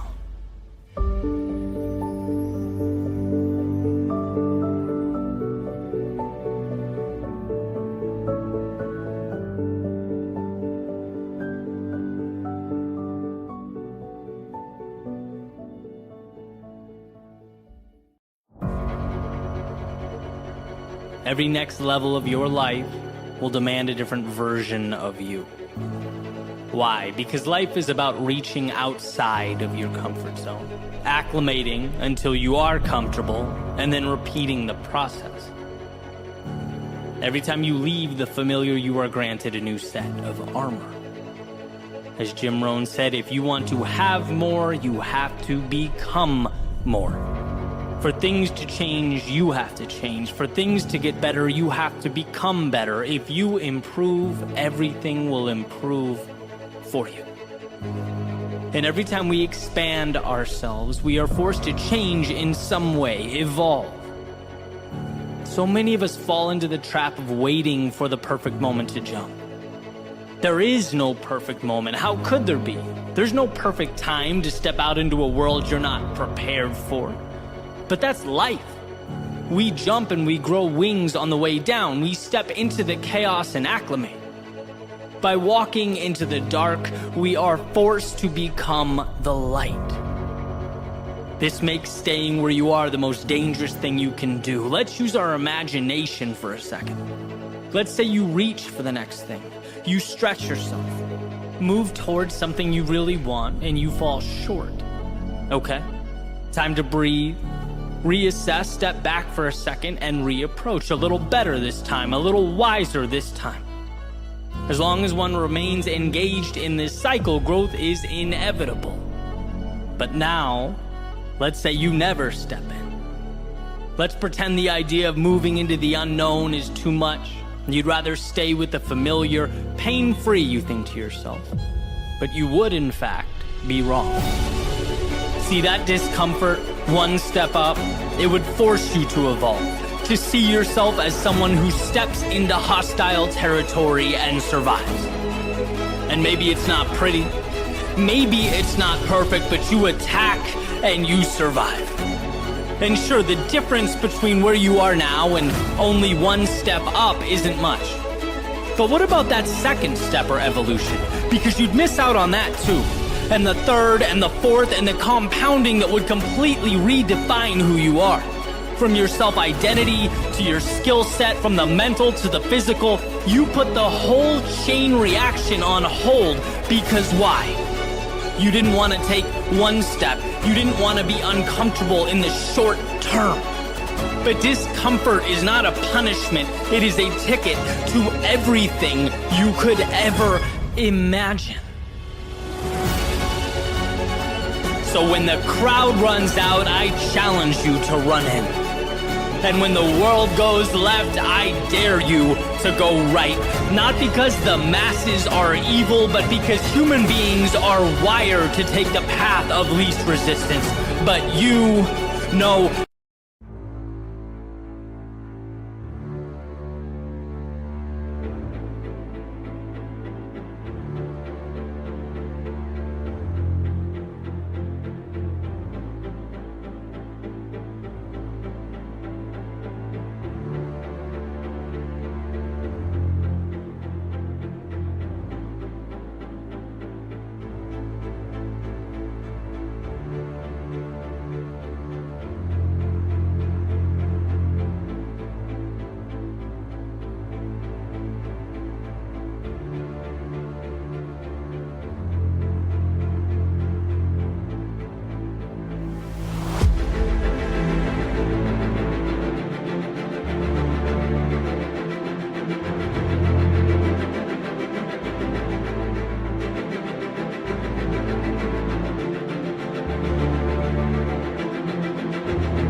Not you. You're here to rise above the mental constraints that hold so many down, because there is always another level. When you feel good, there is another level, and when you don't, there is another level. And see, our world has been defined not by the best or the brightest, but the ones willing to throw themselves into foreign arenas and compete. To see adversity as the answer, not the problem. You want to change your world, then change yourself. You want to change yourself, then go where you are scared to go. Where your heart beats and your hand sweats. turn and face the direction you know you should have been facing. This is about you.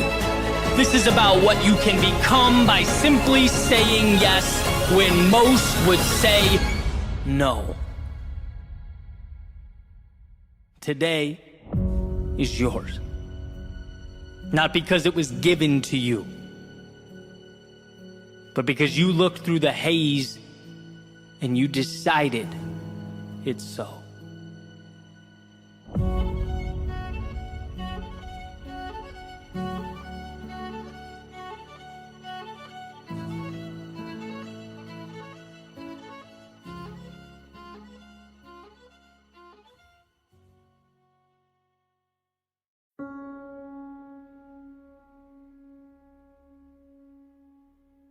It makes perfect sense in our busy lives that we sometimes lose sight of fundamental truths. Right? At least from time to time, that's part of being human. And I want to talk about an important one. The tendency to forget that parts make a whole. Sounds simple, sounds obvious, not so much. That pieces make a stack, that little actions create big change. And I can tell you that every time in my life I've found myself in trouble or overwhelmed or intimidated, it's because that very simple concept has eluded me. And all I can see in the moment is how far I have to go. All I can see is this big, intimidating result, and I'm not there. And I want to tell a quick story to provide some context. Those of you who have seen my videos, you probably guessed it, it's running related. But if you're not a runner, hang tight, because this is not in any way specific to running. It's just a good way to articulate the message, and you'll see that. So the realization occurred a few days ago, doing a distance run down A1A, which is just a long, straight stretch down the coast of Florida. It's perfect to kind of zone out and just run.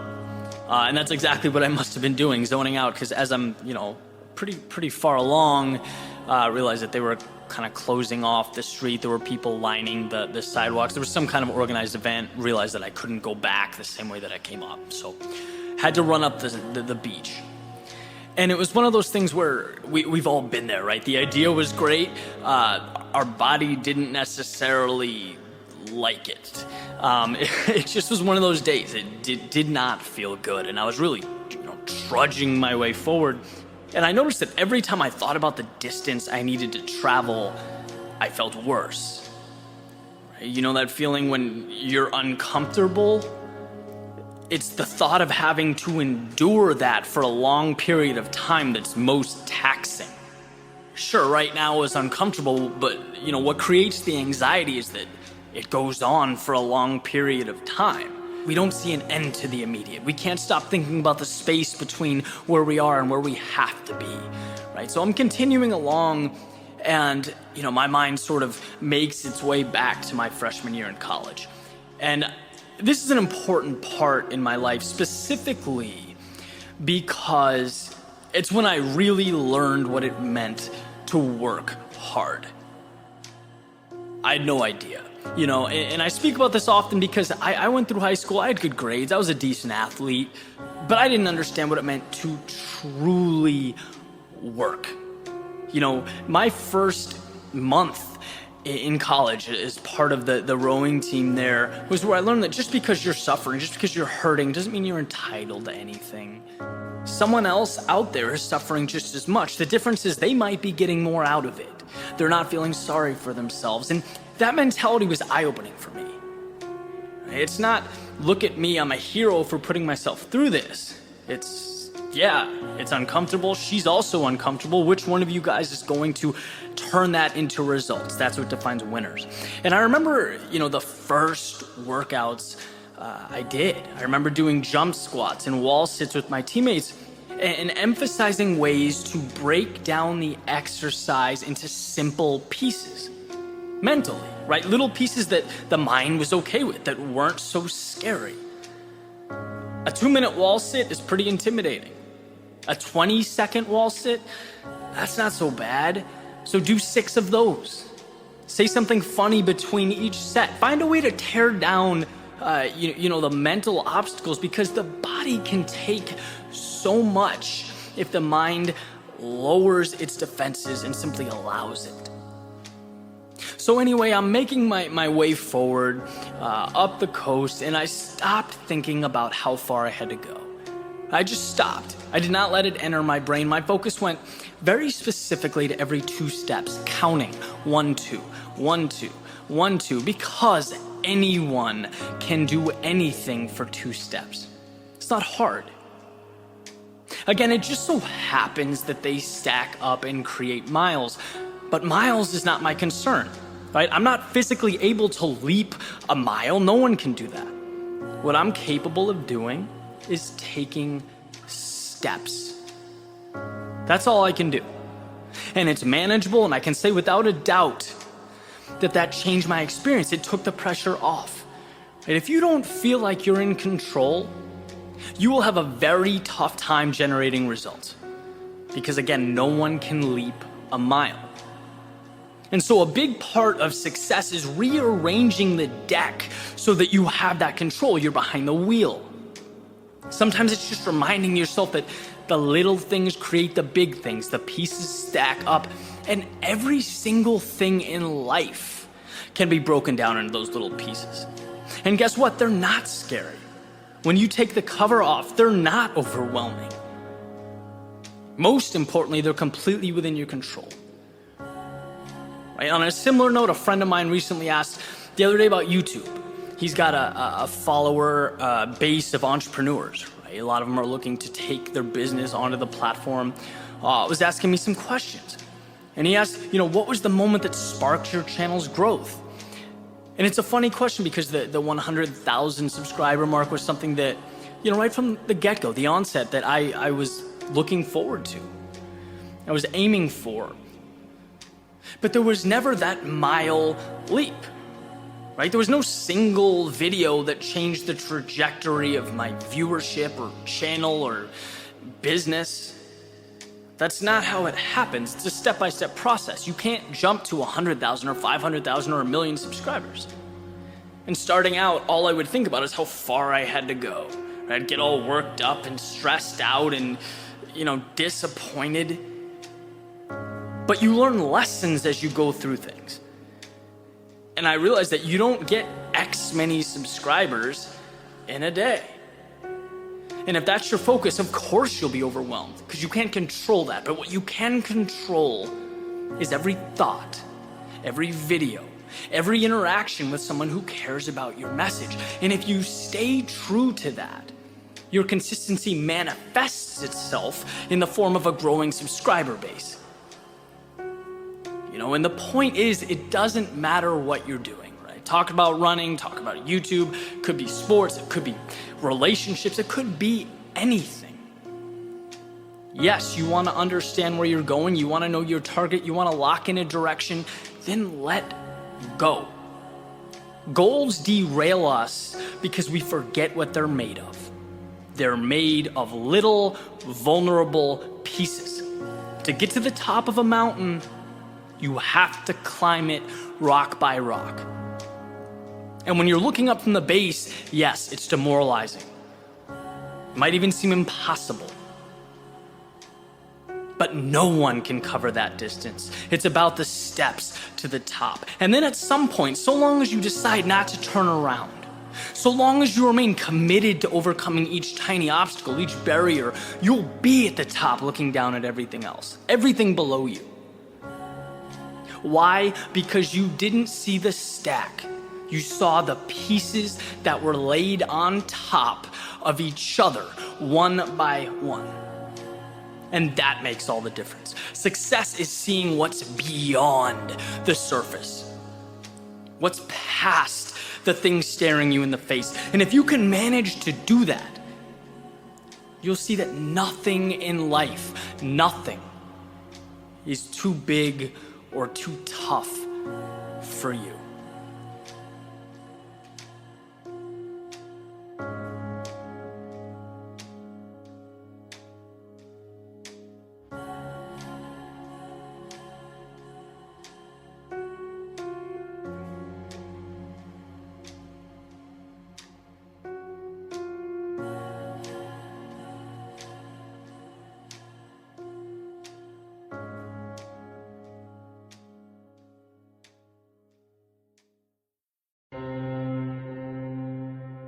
What motivates you? No, not when things are great. Not when you have momentum and you're feeling good, but what motivates you on your down days? When things are a little off, not going the way you want them to, you took an L, angry with your progress, maybe even having a hard time remembering why you got into the game to begin with. What acts as your rope to latch onto and pull yourself back up to a good place? Because after all, that's what it's all about, right? The difference between a good day and a bad day is nothing more than the thoughts in your head.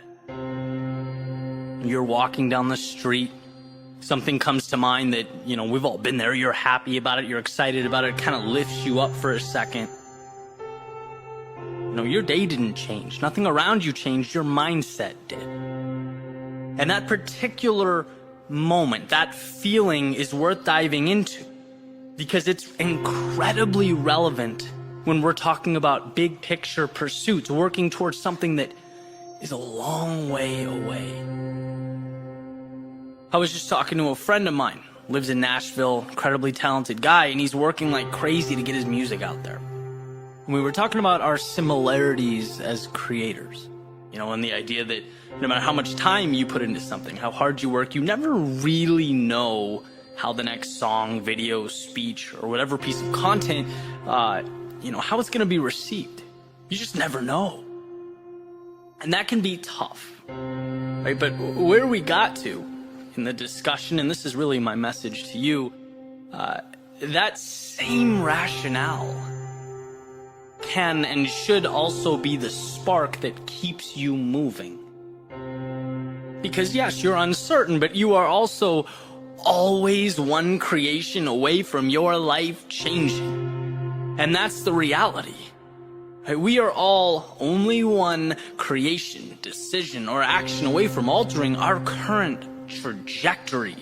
And that, I'll speak for myself, during my difficult times is what I latch onto, that excitement contained in the infinite possibility ahead.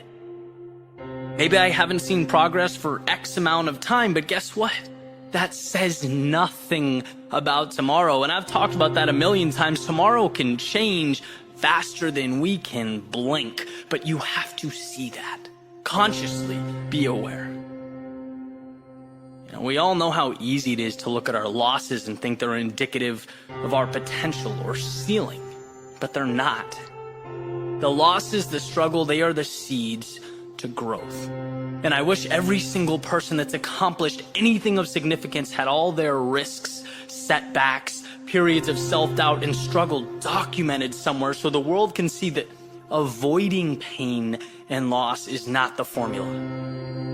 It's knowing that pain and loss are part of the process and continuing through it. Not taking it personal. Failure is not personal. It's the water that makes the plant grow. See, 90% of the game is tricking yourself, positioning yourself to feel momentum. Feel that progress. The little steps in the long journey. Setting up appointments, projects, events, creating visible benchmarks, even when they're tiny. Because when you feel like you're progressing, you're empowered. When you're empowered, you win. Remember this. The only way to lose in life is to stop. It is to stop growing, stop progressing, stop failing, stop taking risks. That's it. And yeah, that might sound simple, might sound easy, right? Just don't stop. But it's not. And anyone in pursuit of something greater knows it's not. When you're beat down, when you've written 200 songs and none have hit, when you've spent money you don't even have on a film or a video and it doesn't get good reviews, when you start a company or invest in a product that doesn't meet expectations, the act of moving forward, it feels impossible, but that is the magic.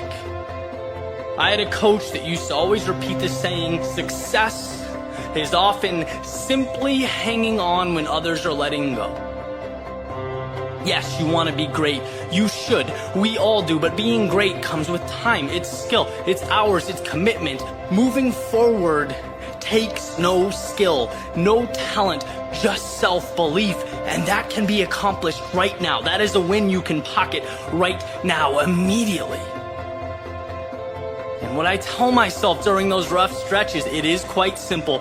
Any future step could be the one that changes my life, as long as I continue forward. I am one creation away from everything changing, and so are you. Something can come to life because of you. When you're digging deep, when you feel like all the work, the energy's not paying off, remind yourself that momentum, right? The wind at your back, the flipped switch that changes your life as you know it, it is one step away. And when you fall short, it is one step away. And when you fall short, it is one more step away. Because one of those steps will be it. One of them will open that door you've been pounding on. And it won't be because you did the impossible. It will be because you convinced yourself to move forward when your doubt and your insecurity begged you to stop. You knew one of these at-bats would be the one to change it all, and you didn't stop until one of them did.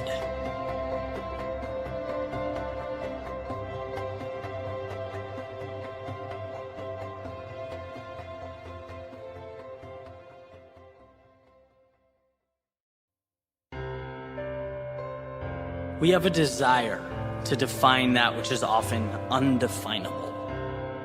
When it comes to life and its highly coveted outcomes, assessing the things that we want, we use probability to solidify things that are entirely fluid. For example, you often hear about the odds of becoming a professional football player, the odds of becoming a CEO, going to Harvard, making 6 or 7 figures, numbers that often paint a picture of why you can't.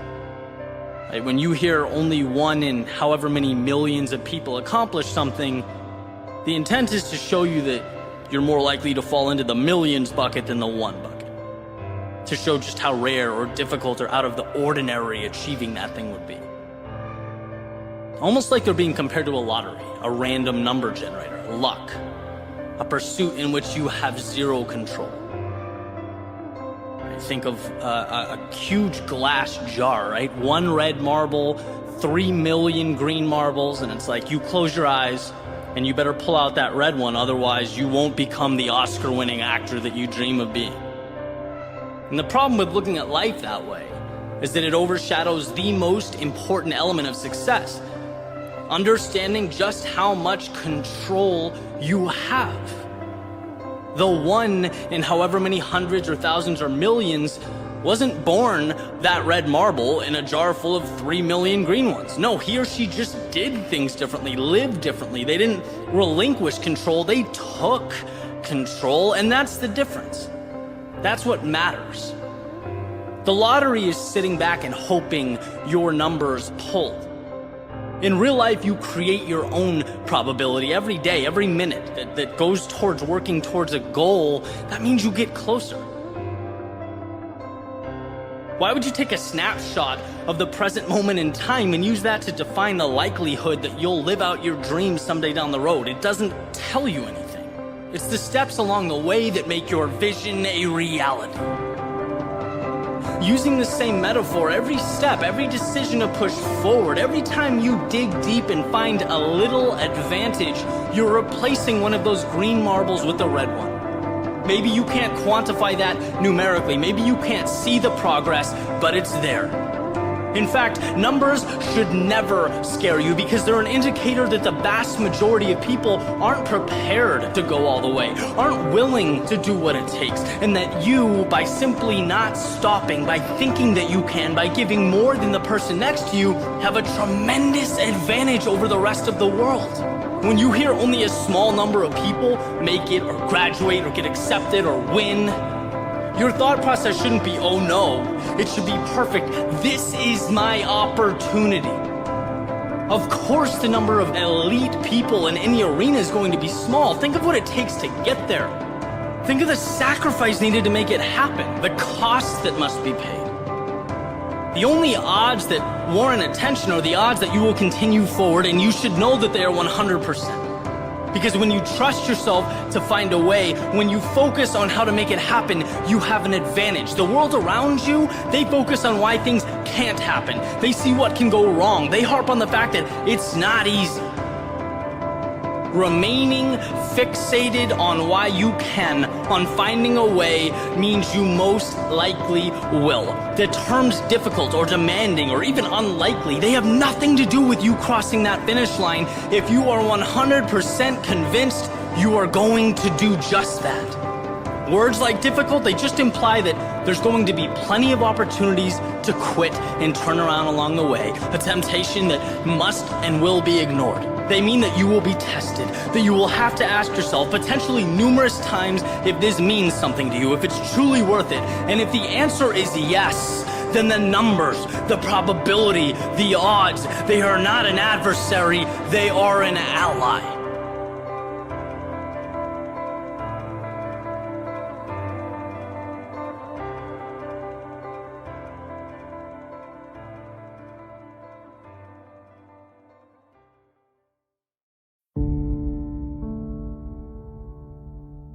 Sometimes success is merely hanging on when others would let go.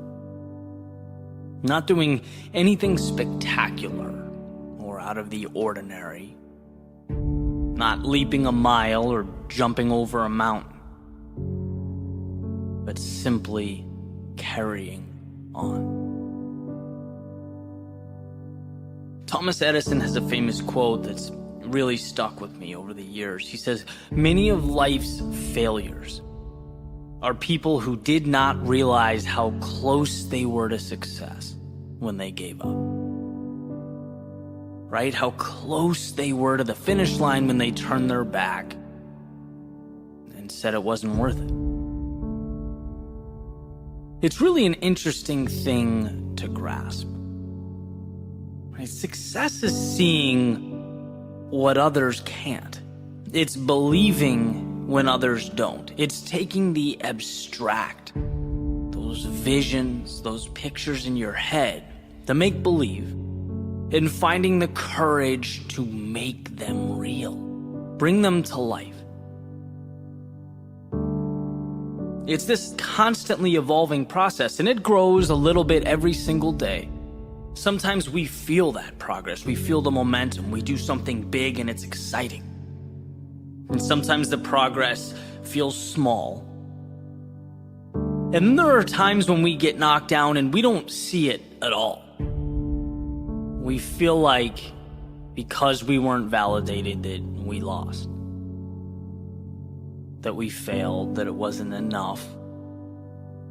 We forget that's part of the process, that progress is a journey. And it goes when you go, and it stops when you stop. Just like that famous Dalai Lama quote, right? The only way to fail is to quit. Period. No one ever stops because they can't. They stop because they decide to. They stop because they see that huge mountain and they think that's impossible. They forget it's only made of little rocks. They stop because they get so disheartened by the distance of the finish line that they forget it only takes a collection of little steps to get there. You don't have to leap the entire distance. You know, I've been there, right? This is me speaking from experience. It took me years to figure it out. And even now, life is rapidly evolving. I've poured my heart into things that, let's be honest, no one cared about. I've invested in opportunities that fell apart right in front of me. And each time it felt like the end of the world. You know, I've been lost. I've been unsure. Gotten up after things didn't go as planned, and it felt like a loser. I had to look myself in the mirror and pick myself back up off the floor. But there's one thing that I kept doing that I never thought twice about. And that's continuing on. Whether life lifted me up or it beat me down, my plan for tomorrow was always the same. Get up and try again. Keep going. And as I sat down this morning with my pen and a piece of paper, I thought, what's the one thing I would want to be told if I started out again? What's the one thing that people need to hear most? And it's to simply keep going. Keep taking steps. Because one day the world will start to make sense. And you'll look around and you will be thankful for one thing. That when most would have stopped, you didn't. When the world said no, you said yes. There is nothing so powerful as a soul that refuses to back down. See, persistence is not an important thing or an essential thing. It's everything. So live as to see. Not what can be lost, but what will be gained. Find that light in darkness, even if it's a flicker, even if it's a spark. See, every loss makes you a little tougher, and every instant of sadness uncovers something beautiful. Every moment of fear teaches you to be a little braver. Every broken heart opens the door to a new connection. Instead of doubting yourself, feeling inadequate in life's darkest moments, know that you need what you are going through. You are uncovering the little victories hidden in plain view. So when the world feels like too much and your patience is thin, be stronger than that voice in your head begging you to think small. Stand on every experience, the good and the bad. Let it elevate you to a beautiful tomorrow.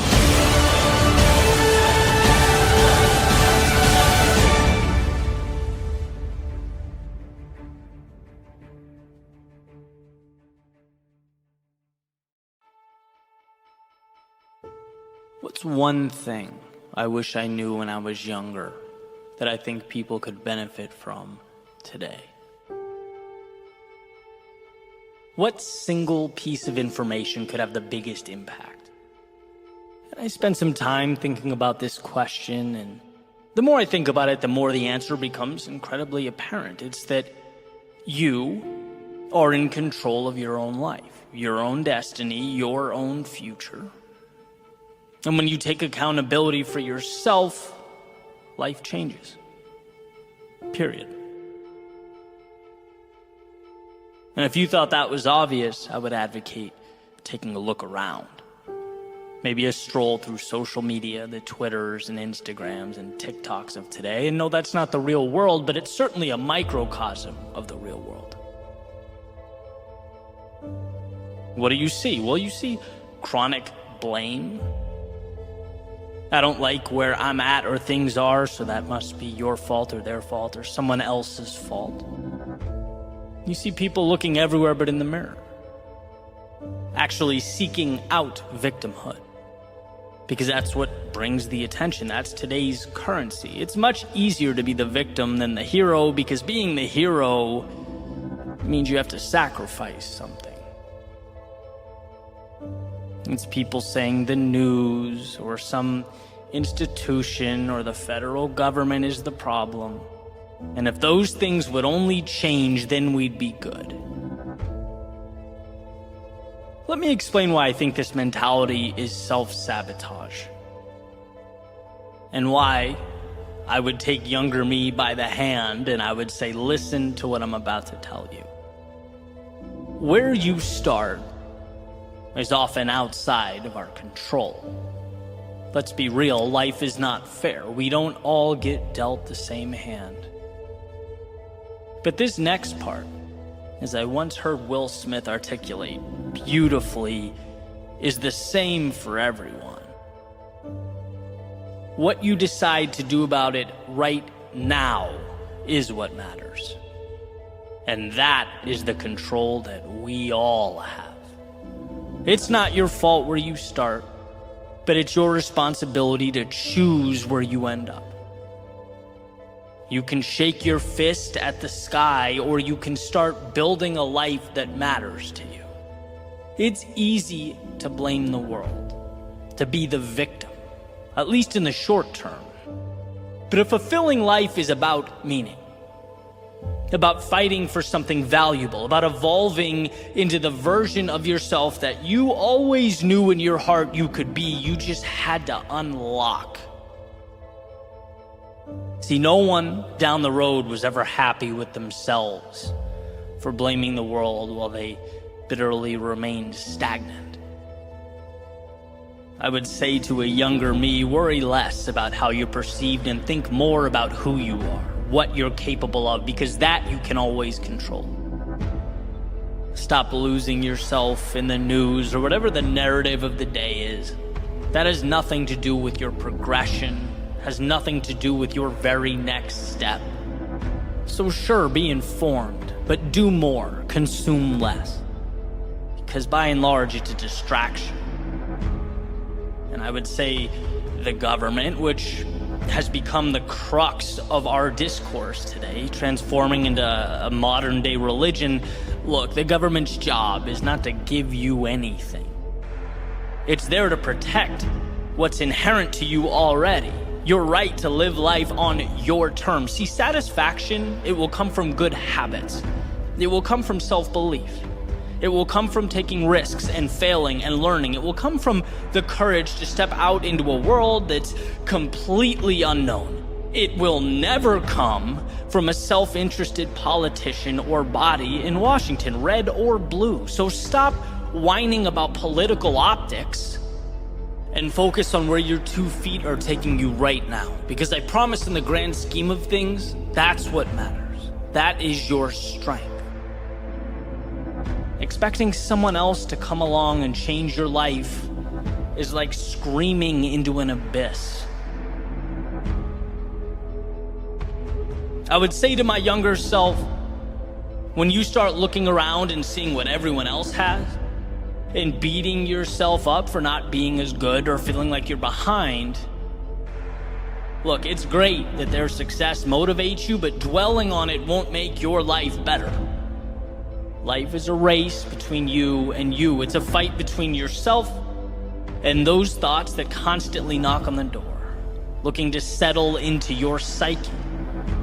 If you defeat that demon, you'll be where you want to be, regardless of where others are. You're right where you need to be, so keep your head up and keep moving forward. I'd explain that to become something more, to change, requires a sacrifice that feels so substantial, so big at first, that it bullies most people into staying right where they are.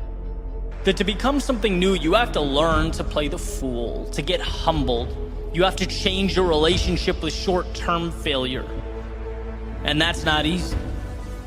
But taking control of your life is not supposed to be easy. Only worth it. They're different. And I can certainly look back at my own life, think about the times where I was so busy pointing out that I didn't even think to point the finger at myself. I was so worried about life being unfair that I existed in this temporary state of paralysis, the whole time not knowing that I could have been stepping forward. Could have been tapping into the single greatest power I possess, control over my own life.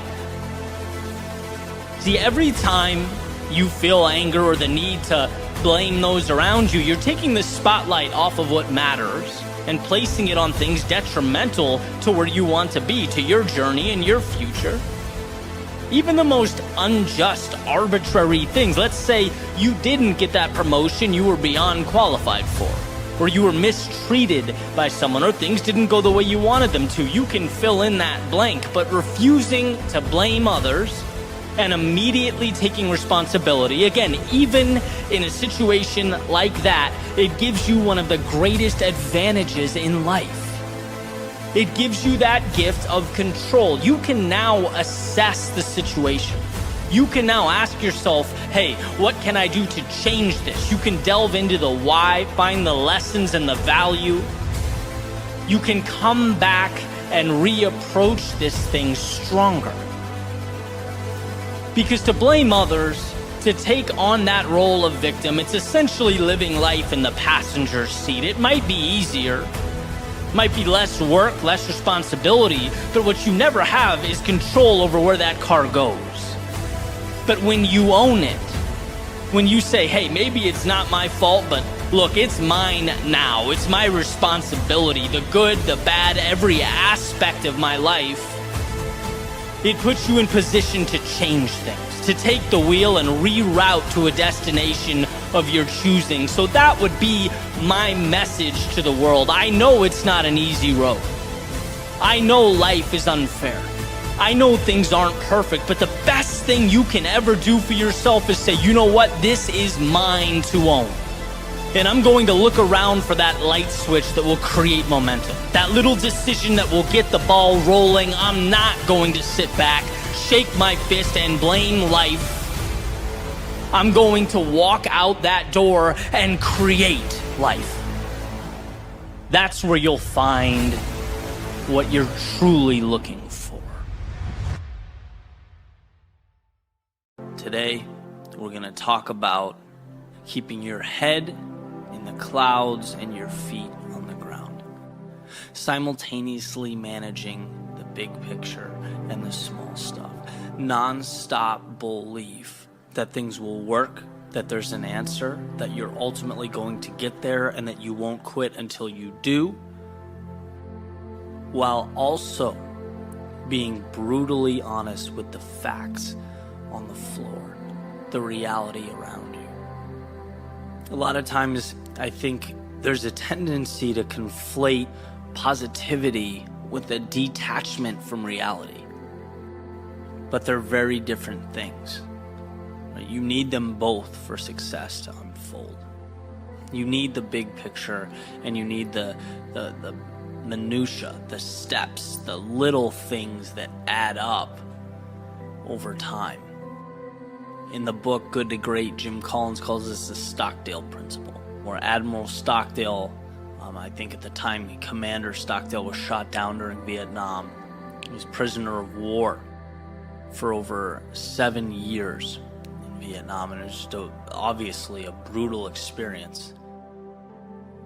And, one of the things that helped him survive was being painfully pragmatic, while also knowing in his soul, right, with every ounce of his being, that he would ultimately get out, that the men he cared about and helped so much would ultimately get out. And so when Jim Collins is interviewing him, he says, Admiral Stockdale, what differentiated the ones that made it and the ones that didn't? And the answer is incredibly surprising. He says optimism. Because the people that were overly optimistic said we'll get out by Christmas. And Christmas comes and they don't get out. And then they say, okay, well fine, we'll be out. We'll see our families by Easter. And Easter comes and they're still there. Okay, maybe next Christmas. Next Christmas comes, nothing changes. He says those are the people that died of a broken heart. There was too big of a gap between the reality, the components needed to progress the way they wanted to progress and the way they were thinking. You have to be willing to look in the mirror and diagnose a situation. That's applicable to business, it's applicable to your personal life. Dream big, step small. Believe, but act. Be cognizant of the world around you, the reality that you're living in. You can't change something that you don't understand intrinsically.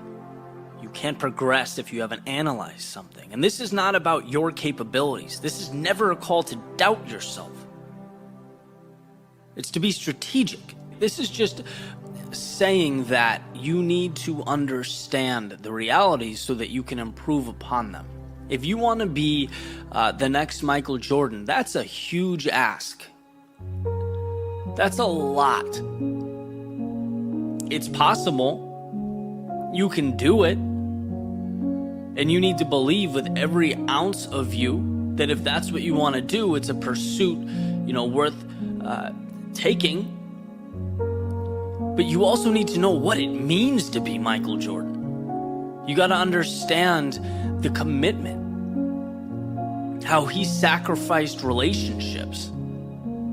He sacrificed, his friends, his love life. He got up every single morning. All he did was basketball.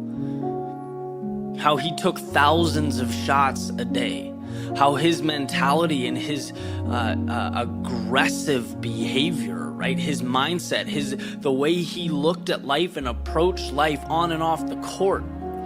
It required that he was so intense and so obsessed with winning that some people couldn't handle it. It meant that everything stopped except being the best. That's a big ask. A lot of people can't do that, don't want to do that.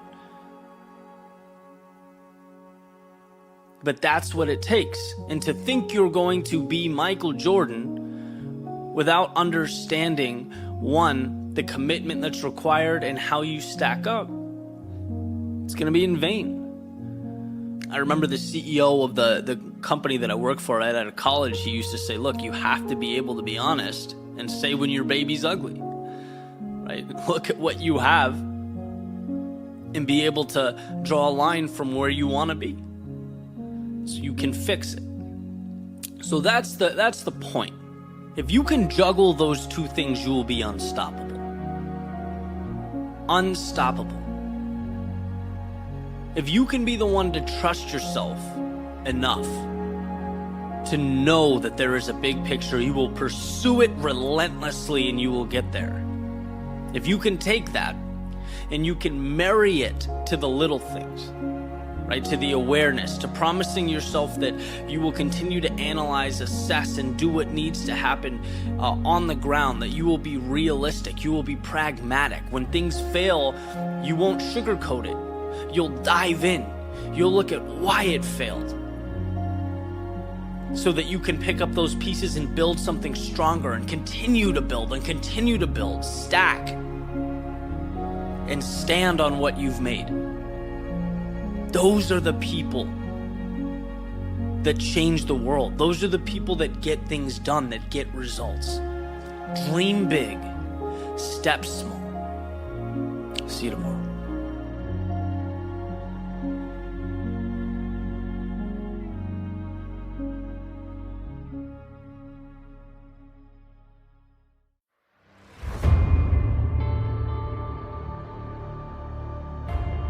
Everyone wants to be great.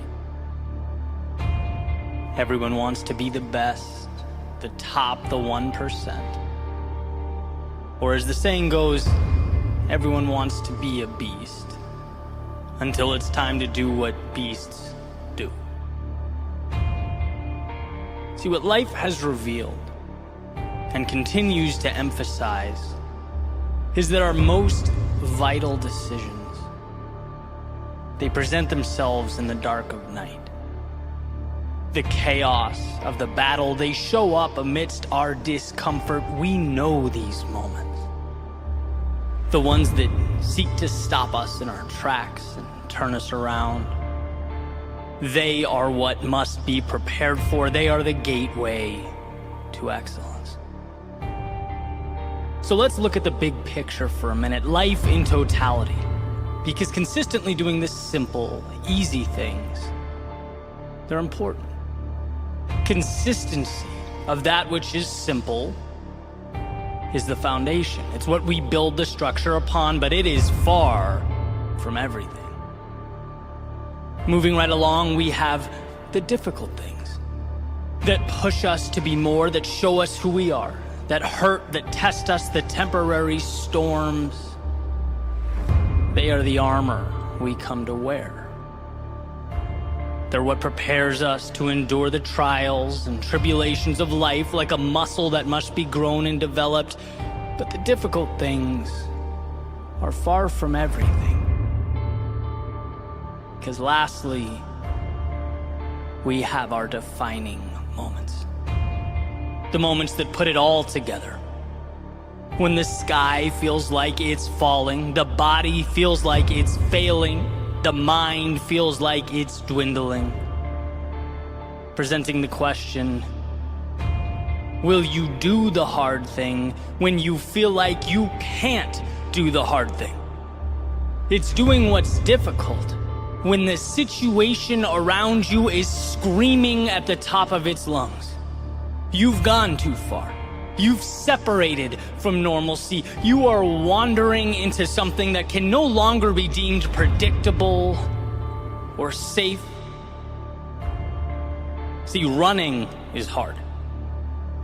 But running when you're tired, when you didn't get a great sleep last night, you don't feel good, when you're busy, when your schedule's full, when you have things to do, when you're in the midst of your workout and your lungs are screaming for air, the cloud of pain is hovering over you as you make your way forward for no other reason than you told yourself you would.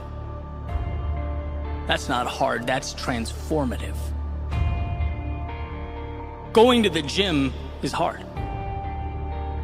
But going to the gym when you don't want to, when you don't even feel like stepping into the car, when your mind is trying to rationalize a day off, when you're asking yourself what the point was to begin with, that's not hard. That's transformative. Growing your business is hard.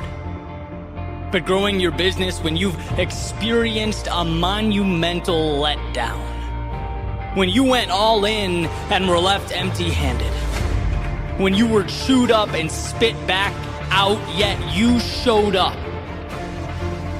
kept your eyes locked in on that win, that's not hard, that is transformative. See, these monumental moments, the ones that break so many of us, that we've all come face to face with over the course of our lives, they're not about easy versus hard.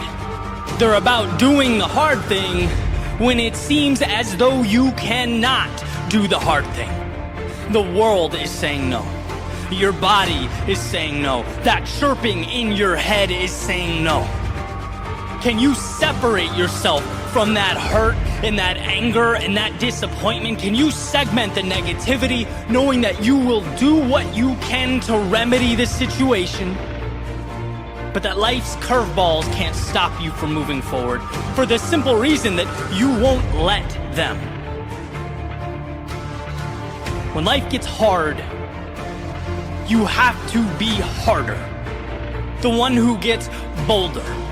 You have to learn to surprise yourself. Here is what I believe to be the goal, the pinnacle.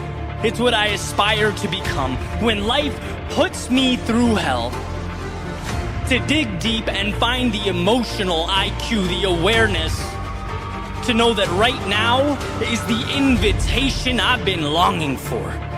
My chance to level up. See, you might be wondering what brought this concept to the forefront of my mind. And well, it was one of life's inevitable setbacks. And I had to look in the mirror and say, I'm not going to think about the technical issues that just cost me thousands of dollars and thousands of hours of my time. No, I'm going to, one, learn, but put parameters in place so it never happens again, and two, find the opportunity. See, when we build back, we tend to build back stronger, clean slate, new lease on life. Where can I be better than I was? Where can I pinpoint and capitalize on the value I once walked right by? When we adopt this mentality, we become unstoppable. Someone on the outside looking in might say it's over the top, and it is. But so are the things that I want. They might say it's not that simple. Correct. Running away from our problems is simple. I'm not about that life. They might say it's impossible to do all the time, to think that way every day, and perhaps so. But if we bow our heads and retreat every time life isn't perfect, we'll never attempt anything. I'm not aiming for perfection, I'm aiming for progress. Those who aim for perfection tend to spend the entirety of their lives doing exactly that, aiming, planning, speculating. Wanting more for yourself means receiving more rejection from the world. It means elongated valleys of despair. It means deeper treks through the heart of the vast unknown, across distant lands and through turbulent waters. It means doing the hard thing when the circumstances are what mere mortals call impossible. At some point, we must transcend the versions of ourselves we once were. We must recategorize and redefine the adversity we face in life. Be the ones who find something where others see nothing. Find value in the seemingly valueless. Let us start from the premonition that there's always a solution. And if there is always a solution, there is always a way to bring it to existence. Some will stop at easy. Fine, let them. Some will stop at hard. Great, to each their own. But if one dares to push further, to trudge forth into the night, they will be tasked with doing the hard thing when the circumstances are devastating. They will be asked not just to sail the ship, but to sail it through the storm, to not just build the tower, but to build as the skies open up, the wind blows, and the ground shakes. That will be the difference. That has always been the difference. So what will you do when the time arises? Who will you choose to become?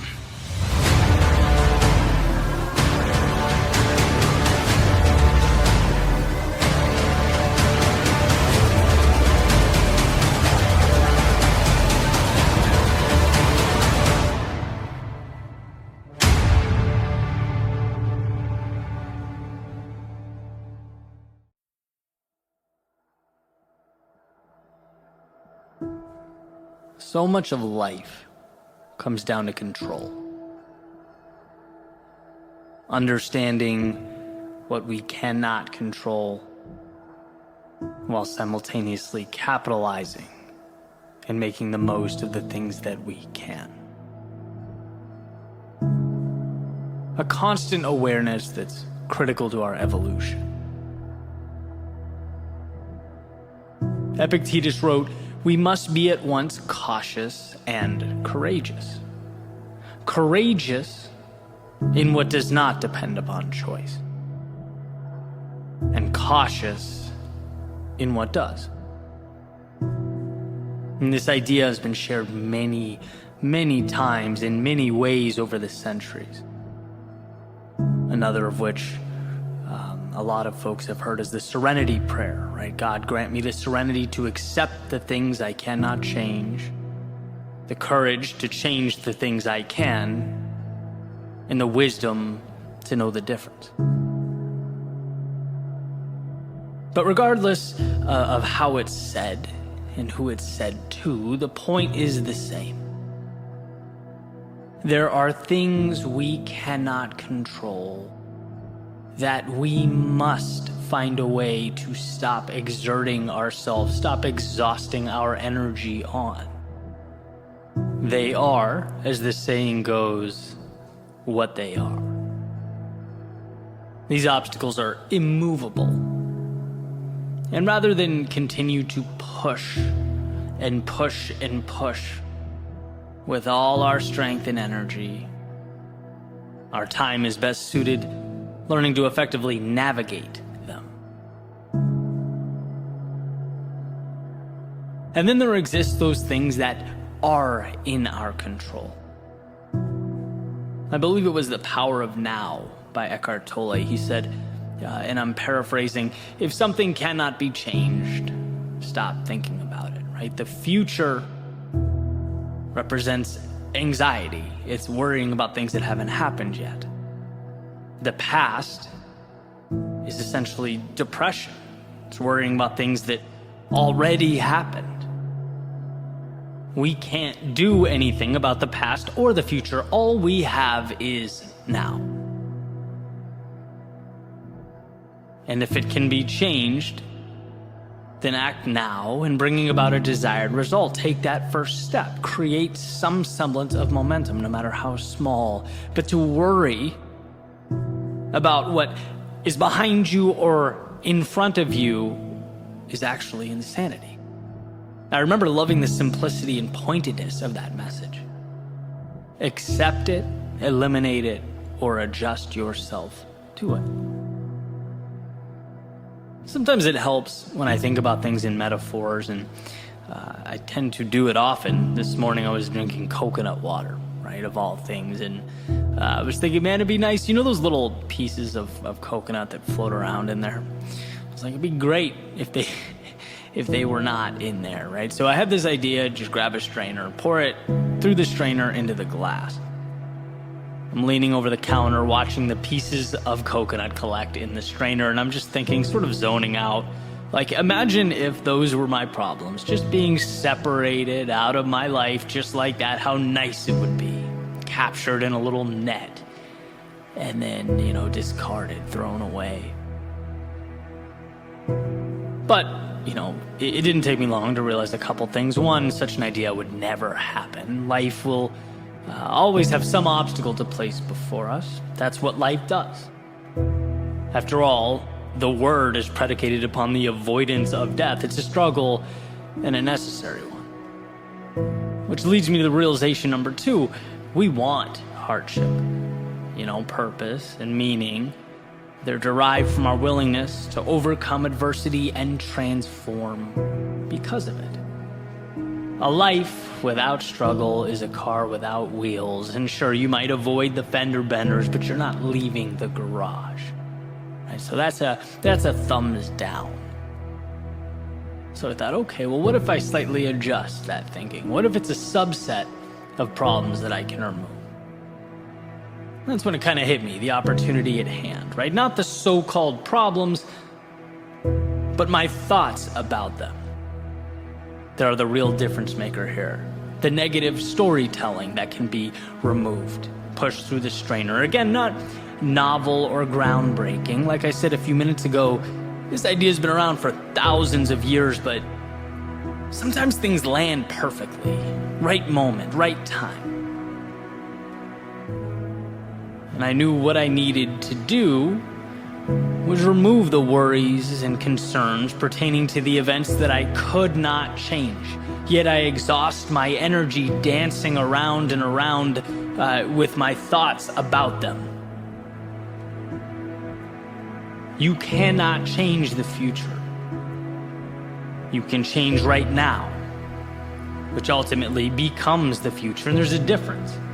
I had to, pull that back in. See, I think most of our problems are derived from anger or emotional attachment to the immovable, the unchangeable. One of my favorite sayings is, you can't change the direction of the wind, but you can always adjust your sails. And see, when you remove the self-tormenting you have going on about your past, things you wish you did or didn't do, when you remove the concern that the future won't be exactly what you want it to be, which tends to be where I lean of the two, you're left with one thing: the present, right? Clarity. You have officially empowered yourself because the things you allocate your energy to can be changed, can be made better or adjusted. And that's really what it's all about. You can't change the fact that someone you loved or cared about let you down. But when you dwell on it, you're now giving up the present as well. You're preventing yourself from doing what is required of you now to make your life better. You can't control the fact that your company's reducing its size and your department is being eliminated. Can't control the fact that 8% get accepted to whatever you're applying to. Can't control the fact that you will be criticized for doing the unpopular thing, the thing that you believe to be right. And I say these things not to be a downer. I actually don't think there's anything sad about this. To the contrary, Right now that you've accepted these truths, accepted this as reality, now you can move toward what's best for you. No more dwelling on the unchangeable. No more fighting unwinnable wars. No, it's time to go put yourself in position to conquer whatever mountain is next. By straining out the things that cannot be changed, you are left only with what can. You can't change your company's personnel reduction, but you can find something else, something better out there. You can set the stage for a new journey. You can't increase the acceptance rate, but you can increase your value. Go above and beyond. Put yourself in position to succeed. And if you don't, they're lost. Continue learning, continue growing, continue moving forward. You can't stop the world's criticism, but you can learn to toughen up emotionally, learn to trust your intuition and decision making. Surround yourself with people you trust who lift you up. See, when you stop wasting time and energy on the wrong things, you get the right things. Like Greg McKeown says in Essentialism, it's not what we can acquire, but often what we cut away. Removing the things that weigh us down, that we're dragging along with us everywhere we go. They don't need to be there. I say to myself often that I have everything I need. It's there. Some of it's materialized. Some of it exists as a seed that I need to identify and water and nurture, but it's all right here. Which means the problem will never be that I'm incapable. It will never be that I'm not good enough. No, when I'm in the wrong, it's because I've forgotten to see it. I've either become consumed with the wrong things or lost faith in myself to do the right things. And knowing this has been a gift. It's been tremendous. It's helped me even during the darkest moments to reacquire what matters most. Sometimes it takes hours, sometimes days, even weeks or longer, but I get there. Eventually I arrive, and so can you. You have the ability to parse out why you feel the way you do, to categorize the thoughts in your head. Can I change it? No? Okay, gone. And with all that's left begins the journey, the good stuff. The adversity and the problems that will make you who you are. And don't misunderstand me. I'm not saying it will be easy, but I'm saying it will be worth it. And that's critical to understand. Your world is there to maneuver and adjust, to reshape, but its transformation depends on a laser-like focus on that which is malleable. That's saying, do what you can where you are with what you have. It will lead you to exactly where you need to be. Even if you don't trust the road before you, trust yourself to walk down it.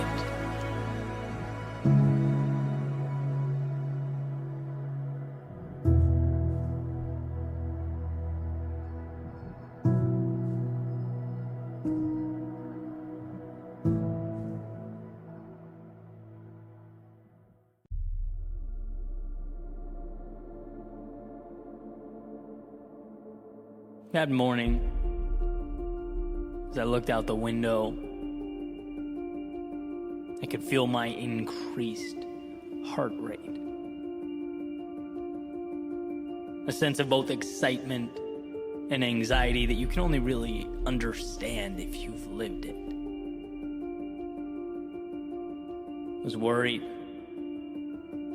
about what people might think, what I might lose, what life might have in store for me.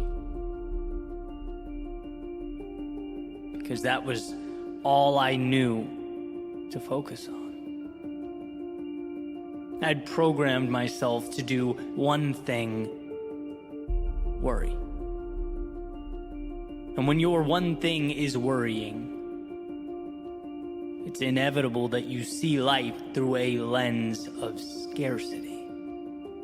Your setting is on maintain, meaning you protect the little you have as opposed to seeking more. You play defense to keep the world out as opposed to the offense required to bring the world in so that it may be reshaped. That morning, cold, wet, gray, I was numb. But deep down, completely oblivious to me, there was a little fire burning. Too small to recognize.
Spark of courage in its infancy. See, at that moment, if someone asked me, can you even be scared and courageous at the same time? I would have said those two words do not go together, right? We're talking night and day, fire and water, black and white.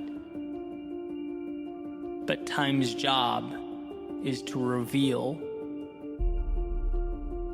and it has shown that there is no courage without fear. There is no fire, no matter how bright or powerful, that doesn't by default bring about those mysterious shapes dancing in the shadows. If you want fire, great. But you must learn to dance with what hides in the periphery. You must learn to go where your impulse begs you not to. And so that morning, I went to dance with my demons. What if the one thing holding you back in your life was you? And look, I know the world is a complex, multivariable, unfair, sometimes even cryptic place. I've never said anything to the contrary. But what humans do so well, sometimes for good and sometimes to our detriment, is see life through stories, ideas. Whether you know it or not, you are playing by a set of rules. Right now, as you take this in, you have defined a set of parameters and deemed them acceptable. Decided they are what you deserve. You've allowed for yourself a certain level of growth, a certain amount of happiness, a certain amount of time to do what you love, a certain expectation around the role of work in your life, a certain window of income you've identified as reasonable. Overall, a certain feeling you get when you look in the mirror. And my objective is not to tell you that any of the above is good or bad. It's to remind you that they are all stories. Our current state is not etched in stone. It's clumsily drawn on a dry erase board. Clumsily, because how could we know everything, right? We learn along the way in a dry erase board, because there's never a moment in time in which you cannot begin again. Think about that. Never. Good, bad, or in between. There is never a situation from which you can't emerge as something different, from which you can't choose to take a different path. Change the narrative around you, your relationships, your job, your goals. But like the elephant tied to the chair with the rope, one must learn that it is not the chair holding them back, but their perception, their understanding of a supposed role in life. So as I drove away that morning, I wasn't leaving a physical place, but a mental constraint. Turning my back on a manufactured idea about who I was and what life would allow. Not in a snap, no, not all at once, but an adventure that would begin pulling back the curtains one by one on all that I'd walked right by. See, the first step to getting more is understanding you've been accepting less. That is where new roads present themselves, and it is that new road that I want for you. That understanding that so much will be given to those with the courage to ask. So as you stand now, examine what you've been asking of life. My hunch is that perhaps it's not enough. Perhaps there's more. Perhaps a new chapter is waiting to begin, and right now is when that first page gets turned.